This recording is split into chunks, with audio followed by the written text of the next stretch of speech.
मेरा जे फोन आया तो मैं कहा समझ लो साड़ी कुड़ी मर गई है। ਵਿਆਹੀਆਂ ਵੀਆਂ ਕੁੜੀਆਂ ਨਾਲ ਗਲਤ ਵੀ ਕਰਵਾਇਆ।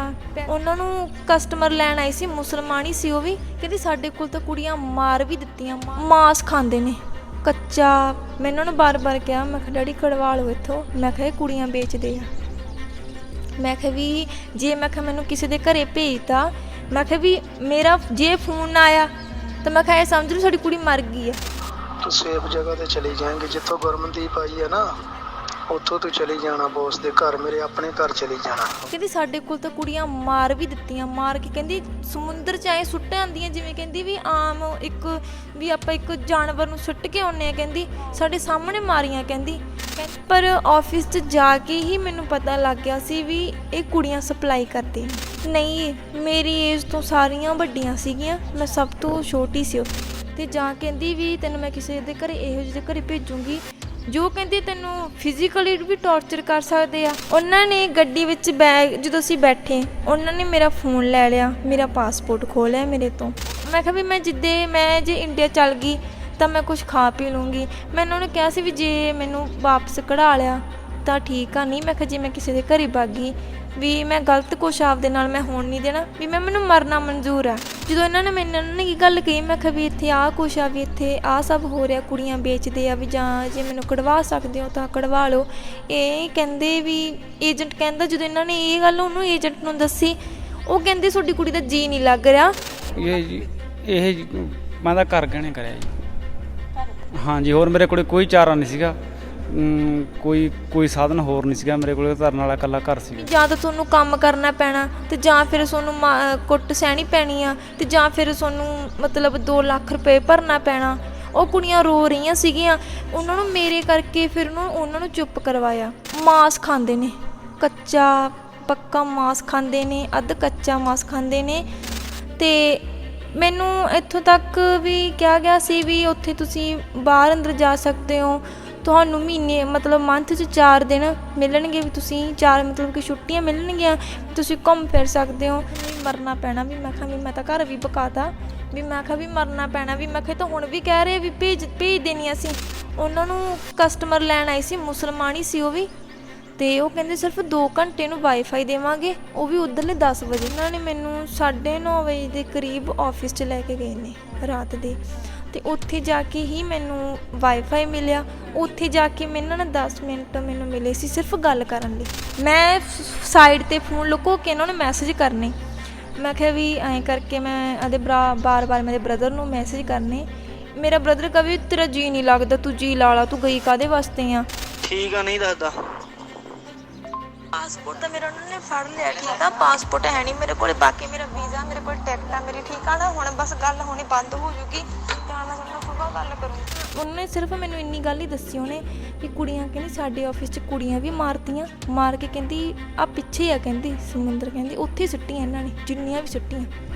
ਫਿਰ ਵਿਆਹੀਆਂ ਵੀਆਂ ਕੁੜੀਆਂ, ਮਤਲਬ ਵਿਆਹੀਆਂ ਵੀਆਂ ਕੁੜੀਆਂ ਨਾਲ ਗਲਤ ਵੀ ਕਰਵਾਇਆ, ਪੈਸੇ ਲੈ ਲੈਂਦੇ ਆ, ਉਹਨਾਂ ਨੂੰ ਵੀ ਮਾਰ ਕੁੱਟ ਕੇ ਨਸ਼ੇ ਕਰਕੇ ਕੁੱਟਿਆ। ਗੱਲ ਮੈਂ ਇਹਨਾਂ ਨੂੰ ਇਹ ਕਹਿਣਾ ਚਾਹੁੰਦੀ ਹੁੰਦੀ ਸੀਗੀ, ਮੈਨੂੰ ਹੱਸ ਕੇ ਗੱਲ ਕਰਨੀ ਪੈਂਦੀ ਸੀ ਉਹਨਾਂ ਮੂਹਰੇ, ਹੱਸ ਕੇ ਦੱਸਣਾ ਪੈਂਦਾ ਸੀ ਵੀ ਮੈਂ ਇੱਥੇ ਦੁਖੀ ਹਾਂ, ਵੀ ਮੈਨੂੰ ਕਢਾ ਲਓ ਉਹਨਾਂ ਸਾਹਮਣੇ। ਜਦੋਂ ਉਹਨਾਂ ਦੇ ਸਾਹਮਣੇ ਹੱਸਦੇ ਸੀਗੇ ਵੀ ਤਾਂ ਕਿ ਉਹਨਾਂ ਨੂੰ ਸ਼ੱਕ ਨਾ ਪਵੇ ਵੀ ਤੁਸੀਂ ਕੀ ਗੱਲ ਕਰ ਰਹੇ ਹੋ। ਤੁਹਾਨੂੰ ਵੀ ਸੇਫ ਕੰਟਰੀ ਆ, ਕੋਈ ਡਰ ਵਾਲੀ ਗੱਲ ਨਹੀਂ ਹੈਗੀ। ਵੀ ਜਿੱਦਾਂ ਵੀ ਸਿੰਗਾਪੁਰ ਕੰਟਰੀ ਆ ਹੁਣ, ਵੀ ਉਹ ਸੇਫ ਕੰਟਰੀ ਆ, ਮੈਨੂੰ ਉੱਦਾਂ ਹੀ ਦੱਸਿਆ ਗਿਆ ਸੀ ਉਹਨਾਂ ਨੇ। ਮੈਨੂੰ ਇਹ ਚੀਜ਼ ਨਹੀਂ ਪਤਾ ਸੀ ਵੀ ਉਹ ਮੁਸਲਮਾਨਾਂ ਵਾਲੀ ਕੰਟਰੀ ਆ। ਮੈਂ ਕਿਹਾ ਵੀ ਜੇ ਕਢਵਾ ਲਓਗੇ ਤਾਂ ਚੰਗੀ ਗੱਲ ਆ। ਮੈਂ ਕਿਹਾ ਵੀ ਮੈਂ ਗਲਤ ਨਹੀਂ, ਇੱਥੇ ਕੁਛ ਹੋਣ ਨਹੀਂ, ਮਰਨਾ ਮਨਜ਼ੂਰ ਆ, ਪਰ ਮੈਂ ਕਿਹਾ ਮੈਂ ਮੁਸਲਮਾਨਾਂ ਦੀ ਮੈਂ ਗੁਲਾਮ ਨਹੀਂ ਬਣਨਾ। ਮੈਂ ਕਿਹਾ ਮੈਂ ਇਹਨਾਂ ਨੂੰ ਇਹੀ ਕਿਹਾ, ਮੈਂ ਬਾਰ-ਬਾਰ ਵੀ ਮੈਂ ਕਿਹਾ ਮੈਨੂੰ ਨਹੀਂ ਪਤਾ ਸੀ ਵੀ ਇੱਥੇ ਆਹ ਕੁਛ ਆ। ਰੋਜ਼ਾਨਾ ਸਪੋਕਸਮੈਨ ਦੇਖ ਰਹੇ ਹੋ ਤੁਸੀਂ, ਮੈਂ ਹਾਂ ਤੁਹਾਡੇ ਨਾਲ ਆਕਾਂक्षा। ਅੱਜ ਪੰਜਾਬ ਦੀ ਨੌਜਵਾਨੀ ਵੱਡੀ ਗਿਣਤੀ ਦੇ ਵਿੱਚ ਵਿਦੇਸ਼ਾਂ ਵੱਲ ਰੁਖ ਕਰ ਰਹੀ ਹੈ, ਮਹਿਜ਼ ਆਪਣੇ ਘਰ ਦੇ ਚੁੱਲ੍ਹੇ ਦੀ ਅੱਗ ਨੂੰ ਬਰਕਰਾਰ ਰੱਖਣ ਖਾਤਰ। ਸਾਡੇ ਨਾਲ ਇੱਕ ਅਜਿਹੀ ਧੀ ਮੌਜੂਦ ਹੈ ਜੋ ਬੀਤੀ 28 ਅਗਸਤ ਨੂੰ ਓਮਾਨ ਵਿਖੇ ਜਾਂਦੀ ਹੈ, ਔਰ ਇਹਨਾਂ ਨੂੰ ਕਿਹਾ ਜਾਂਦਾ ਹੈ ਏਜੰਟ ਵੱਲੋਂ ਕਿ ਉੱਥੇ ਇਹਨਾਂ ਨੂੰ ਨੈਣੀ ਦਾ ਅਤੇ ਕਿਚਨ ਦਾ ਕੰਮ ਜਿਹੜਾ ਉਹ ਸਾਂਭਣਾ ਪਵੇਗਾ। ਪਰ ਜਦੋਂ ਇਹ ਧੀ ਉੱਥੇ ਪਹੁੰਚਦੀ ਹੈ, ਇਹਨਾਂ ਦੇ ਸਾਹਮਣੇ ਬਹੁਤ ਭਿਆਨਕ ਅਸਲੀਅਤ ਜਿਹੜੀ ਆ ਉਹ ਸਾਹਮਣੇ ਆਉਂਦੀ ਹੈ। ਸਾਡੇ ਨਾਲ ਮੌਜੂਦ ਨੇ ਕਮਲਜੀਤ ਕੌਰ ਅਤੇ ਉਹਨਾਂ ਦੇ ਪਿਤਾ ਜੀ ਸਿਕੰਦਰ ਸਿੰਘ। ਅਸੀਂ ਇਸ ਵੇਲੇ ਬਠਿੰਡਾ ਦੇ ਬਰਕੰਦੀ ਪਿੰਡ ਵਿਖੇ ਮੌਜੂਦ ਹਾਂ ਅਤੇ ਇਹ ਲੜਕੀ ਬੀਤੇ ਦਿਨੀ ਓਮਾਨ ਤੋਂ ਵਾਪਸ ਪੰਜਾਬ ਪਰਤੀ ਹੈ। ਉੱਥੇ ਜਦੋਂ ਪਹੁੰਚਦੇ ਨੇ ਉੱਥੇ ਇਹਨਾਂ ਦੇ ਨਾਲ ਬਹੁਤ ਬੁਰਾ ਵਿਵਹਾਰ ਹੁੰਦਾ ਹੈ। ਉੱਥੇ ਗਲਤ ਅਨਸਰਾਂ ਦੇ ਹੱਥੇ ਇਹ ਚੜ ਜਾਂਦੇ ਨੇ ਔਰ ਮੈਂ ਕਹਿ ਸਕਦੀ ਹਾਂ ਕਿ ਇੱਕ ਤਰ੍ਹਾਂ ਦਾ ਮੌਤ ਦੇ ਮੂੰਹੋਂ ਹੀ ਇਹ ਲੜਕੀ ਜਿਹੜੀ ਹੈ ਬਾਹਰ ਆਈ ਹੈ। ਬਾਕੀ ਗੱਲਬਾਤ ਅਸੀਂ ਕਮਲਜੀਤ ਦੇ ਨਾਲ ਕਰਾਂਗੇ। ਕਮਲਜੀਤ, ਕੀ ਤੁਹਾਨੂੰ ਜ਼ਰੂਰਤ ਮਹਿਸੂਸ ਹੋਈ, ਕਿਉਂ ਤੁਸੀਂ ਅਰਬ ਕੰਟਰੀ ਹੈ, ਤੁਸੀਂ ਉੱਥੇ ਜਾਣਾ ਹੀ ਕਿਉਂ ਚੁਣਿਆ? ਨਹੀਂ ਮੈਡਮ, ਮਤਲਬ ਮੈਨੂੰ ਨਹੀਂ ਪਤਾ ਸੀਗਾ ਵੀ ਉਹ ਅਰਬ ਕੰਟਰੀ ਆ, ਵੀ ਉਹ ਮੁਸਲਮਾਨ ਲੋਕ ਨੇ ਰਹਿੰਦੇ ਨੇ ਉੱਥੇ। ਮੈਨੂੰ ਇਹੀ ਦੱਸਿਆ ਗਿਆ ਸੀ ਵੀ ਪੰਜਾਬੀ ਲੋਕ ਰਹਿੰਦੇ ਨੇ ਉੱਥੇ, ਹਿੰਦੀ ਲੋਕ ਮਿਲਣਗੇ ਤੁਹਾਨੂੰ, ਵੀ ਸੇਫ ਕੰਟਰੀ ਆ, ਕੋਈ ਡਰ ਵਾਲੀ ਗੱਲ ਨਹੀਂ ਹੈਗੀ। ਵੀ ਜਿੱਦਾਂ ਵੀ ਸਿੰਗਾਪੁਰ ਕੰਟਰੀ ਆ ਹੁਣ, ਵੀ ਉਹ ਸੇਫ ਕੰਟਰੀ ਆ, ਮੈਨੂੰ ਉੱਦਾਂ ਹੀ ਦੱਸਿਆ ਗਿਆ ਸੀ ਉਹਨਾਂ ਨੇ। ਮੈਨੂੰ ਇਹ ਚੀਜ਼ ਨਹੀਂ ਪਤਾ ਸੀ ਵੀ ਉਹ ਮੁਸਲਮਾਨਾਂ ਵਾਲੀ ਕੰਟਰੀ ਆ। ਅਤੇ ਮੈਨੂੰ ਇੱਥੋਂ ਤੱਕ ਵੀ ਕਿਹਾ ਗਿਆ ਸੀ ਵੀ ਉੱਥੇ ਤੁਸੀਂ ਬਾਹਰ ਅੰਦਰ ਜਾ ਸਕਦੇ ਹੋ, ਤੁਹਾਨੂੰ ਮਹੀਨੇ ਮਤਲਬ ਮੰਥ 'ਚ 4 ਦਿਨ ਮਿਲਣਗੇ, ਵੀ ਤੁਸੀਂ 4 ਮਤਲਬ ਕਿ ਛੁੱਟੀਆਂ ਮਿਲਣਗੀਆਂ, ਤੁਸੀਂ ਘੁੰਮ ਫਿਰ ਸਕਦੇ ਹੋ। ਜਿਹੜੀ ਮਤਲਬ ਤੁਹਾਡੇ ਨਾਲ ਕੁੜੀ ਗਈ ਹੋ ਤੁਸੀਂ ਉਹਨੂੰ ਮਿਲ ਸਕਦੇ ਹੋ। ਤੁਹਾਨੂੰ ਇੱਦਾਂ ਦੀ ਵੀ ਇੱਦਾਂ ਲੱਗੂਗਾ ਹੀ ਨਹੀਂ ਵੀ ਅਸੀਂ ਵੀ ਫੋਰਨ ਆਏ ਹੋਏ ਹਾਂ, ਵੀ ਇੱਦਾਂ ਹੀ ਲੱਗੂਗਾ ਵੀ ਤੁਸੀਂ ਪੰਜਾਬ 'ਚੋਂ, ਵੀ ਤੁਹਾਡੇ ਨਾਲ ਕੋਈ ਗਲਤ ਬਿਹੇਵ ਨਹੀਂ ਹੋਊਗਾ। ਮਤਲਬ ਜਦੋਂ ਸਾਨੂੰ ਮਤਲਬ ਅਸੀਂ 2 ਕੁੜੀਆਂ ਸੀ, ਸਾਨੂੰ ਏਅਰਪੋਰਟ ਤੋਂ ਇੱਕ ਲੜਕੇ ਨੇ ਰਿਸੀਵ ਕੀਤਾ ਸੀਗਾ। ਸਾਨੂੰ ਇੱਦਾਂ ਸੀ ਵੀ ਅਸੀਂ ਇੱਥੋਂ ਹੀ ਅਸੀਂ ਕੰਮ 'ਤੇ ਜਾਣਾ ਆ। ਸਾਨੂੰ ਉਹ ਏਅਰਪੋਰਟ ਤੋਂ ਲੈ ਕੇ ਇੱਕ ਰੈਸਟੋਰੈਂਟ ਵਿੱਚ ਛੱਡਦਾ ਆ। ਕੌਣ ਸੀ ਲੜਕਾ? ਉਹ ਇੰਡੀਅਨ ਸੀਗਾ? ਕੌਣ ਸੀਗਾ ਉਹ? ਉੱਤਰਾਖੰਡ ਦੇ ਨੇ ਉਹ, ਇੰਡੀਅਨ ਸੀ ਪਰ ਉੱਥੇ ਰਹਿੰਦੇ ਨੇ ਉਹ। ਉਹਦੀ ਮੰਮਾ ਏਜੰਟ ਆ ਅਤੇ ਮੇਰੇ ਏਜੰਟ ਉਹਦੇ ਅੰਕਲ ਸੀਗੇ। ਰਿਸੀਵ ਉਹੀ ਕਰਦੇ ਨੇ ਆਪਦੀ ਮੰਮਾ ਦੇ ਮਤਲਬ ਕਸਟਮਰ ਨੂੰ ਵੀ, ਅਤੇ ਉਹੀ। ਅਤੇ ਉਹਨਾਂ ਨੇ ਜਦੋਂ ਮਤਲਬ ਜਿਹੜੀ ਮੇਰੇ ਨਾਲ ਵਾਲੀ ਲੜਕੀ ਸੀਗੀ ਉਹਨੂੰ ਉਸੇ ਟਾਈਮ ਉਹ ਆਪਦੇ ਘਰ ਲੈ ਕੇ ਗਏ ਸੀਗੇ। ਪਰ ਮੈਨੂੰ ਉਹਨਾਂ ਨੇ ਇੱਥੋਂ ਜਦੋਂ ਗਏ ਹੋ 28 ਤਰੀਕ ਨੂੰ, ਇੱਥੋਂ 2 ਲੜਕੀਆਂ ਜਾਂਦੇ ਹੋ ਤੁਸੀਂ? ਹਾਂਜੀ, ਅਸੀਂ 2 ਕੁੜੀਆਂ ਸੀ, ਮੋਗੇ ਏਰੀਏ ਤੋਂ ਸੀਗੀ, ਅਸੀਂ ਅੰਮ੍ਰਿਤਸਰ ਇਕੱਠੇ ਹੋਏ ਸੀਗੇ। ਠੀਕ ਹੈ। ਅਤੇ ਅਸੀਂ ਉੱਥੇ ਜਦੋਂ ਪਹੁੰਚੇ ਹਾਂ ਅਤੇ ਮੈਨੂੰ ਉਹਨਾਂ ਨੇ ਰੈਸਟੋਰੈਂਟ 'ਚ ਬਿਠਾਤਾ ਸੀਗਾ ਮੁਸਲਮਾਨਾਂ ਦੇ ਕੋਲੇ। ਅਤੇ ਉਸ ਟਾਈਮ ਉਹ ਕੁੜੀ ਨੂੰ, ਦੂਸਰੀ ਕੁੜੀ ਸੀ ਜਿਹੜੀ, ਉਸੇ ਟਾਈਮ ਉਹ ਉੱਥੋਂ ਲੈ ਗਏ ਸੀ ਆਪਦੇ ਘਰ। ਅਤੇ ਮੈਨੂੰ ਉਹਨਾਂ ਨੇ ਉੱਥੇ 10 ਮਿੰਟ ਬਿਠਾਇਆ, ਮਤਲਬ ਉੱਥੇ ਸਿਰਫ ਪਾਣੀ ਪੀਤਾ, ਅਤੇ ਉੱਥੇ ਉਹਨਾਂ ਨੇ ਮੈਨੂੰ ਉੱਥੋਂ ਲੈ ਗਏ ਉਹ ਆਫਿਸ ਵੱਲ। ਮੈਨੂੰ ਉੱਥੇ ਉਸ ਟਾਈਮ ਮੈਨੂੰ ਕੁਛ ਨਹੀਂ, ਮੈਨੂੰ ਐਂ ਲੱਗੇ ਵੀ ਸ਼ਾਇਦ ਉਹਨੇ ਉਹਨਾਂ ਦੇ ਘਰ ਜਾਣਾ ਹੋਊਗਾ, ਵੀ ਮੈਂ ਕਿਸੇ ਹੋਰ ਦੇ ਘਰ ਜਾਣਾ। ਫਿਰ ਮੈਨੂੰ ਉੱਥੋਂ ਉਹ ਲੈ ਕੇ ਗਏ ਨੇ 5:30 ਵਜੇ ਲੈ ਕੇ ਗਏ ਨੇ ਮੈਨੂੰ ਉਹ, ਅਤੇ 9:30 ਦੇ ਕਰੀਬ ਮੈਂ ਉੱਥੇ ਆਫਿਸ 'ਚ ਪਹੁੰਚੀ ਹਾਂ। ਉਹਨਾਂ ਨੇ ਗੱਡੀ ਵਿੱਚ ਜਦੋਂ ਅਸੀਂ ਬੈਠੇ, ਉਹਨਾਂ ਨੇ ਮੇਰਾ ਫ਼ੋਨ ਲੈ ਲਿਆ, ਮੇਰਾ ਪਾਸਪੋਰਟ ਖੋਹ ਲਿਆ ਮੇਰੇ ਤੋਂ। ਅਤੇ ਉੱਥੇ ਮਤਲਬ ਉਸ ਟਾਈਮ ਵੀ ਮਤਲਬ ਥੋੜ੍ਹਾ ਜਿਹਾ ਡਰ ਲੱਗਿਆ, ਮੈਨੂੰ ਲੱਗਿਆ ਵੀ ਚੱਲ ਵੀ ਇੱਦਾਂ ਨਹੀਂ ਵੀ ਮੈਂ ਹੀ ਕੁਛ ਗਲਤ ਸੋਚ ਰਹੀ ਹਾਂ। ਜਦੋਂ ਉਹਨਾਂ ਨੇ ਤੁਹਾਨੂੰ ਗੱਡੀ ਦੇ ਵਿੱਚ ਕੋਈ ਹੋਰ ਬੰਦਾ ਲੈਣ ਆਇਆ? ਜੀ ਉਹ ਕੌਣ ਸੀ? ਕਿਸੇ ਨੇ ਮੈਨੂੰ ਸਾਨੂੰ ਇੱਕ ਲੜਕੇ ਨੇ ਕੀਤਾ ਸੀਗਾ, ਅਤੇ ਆਫਿਸ ਵੱਲ ਮੈਨੂੰ 2 ਮੁਸਲਮਾਨ ਲੈ ਕੇ ਗਏ ਸੀ। ਅੱਛਾ, 2 ਬੰਦੇ ਸੀ? ਹਾਂਜੀ, 2 ਬੰਦੇ ਸੀਗੇ।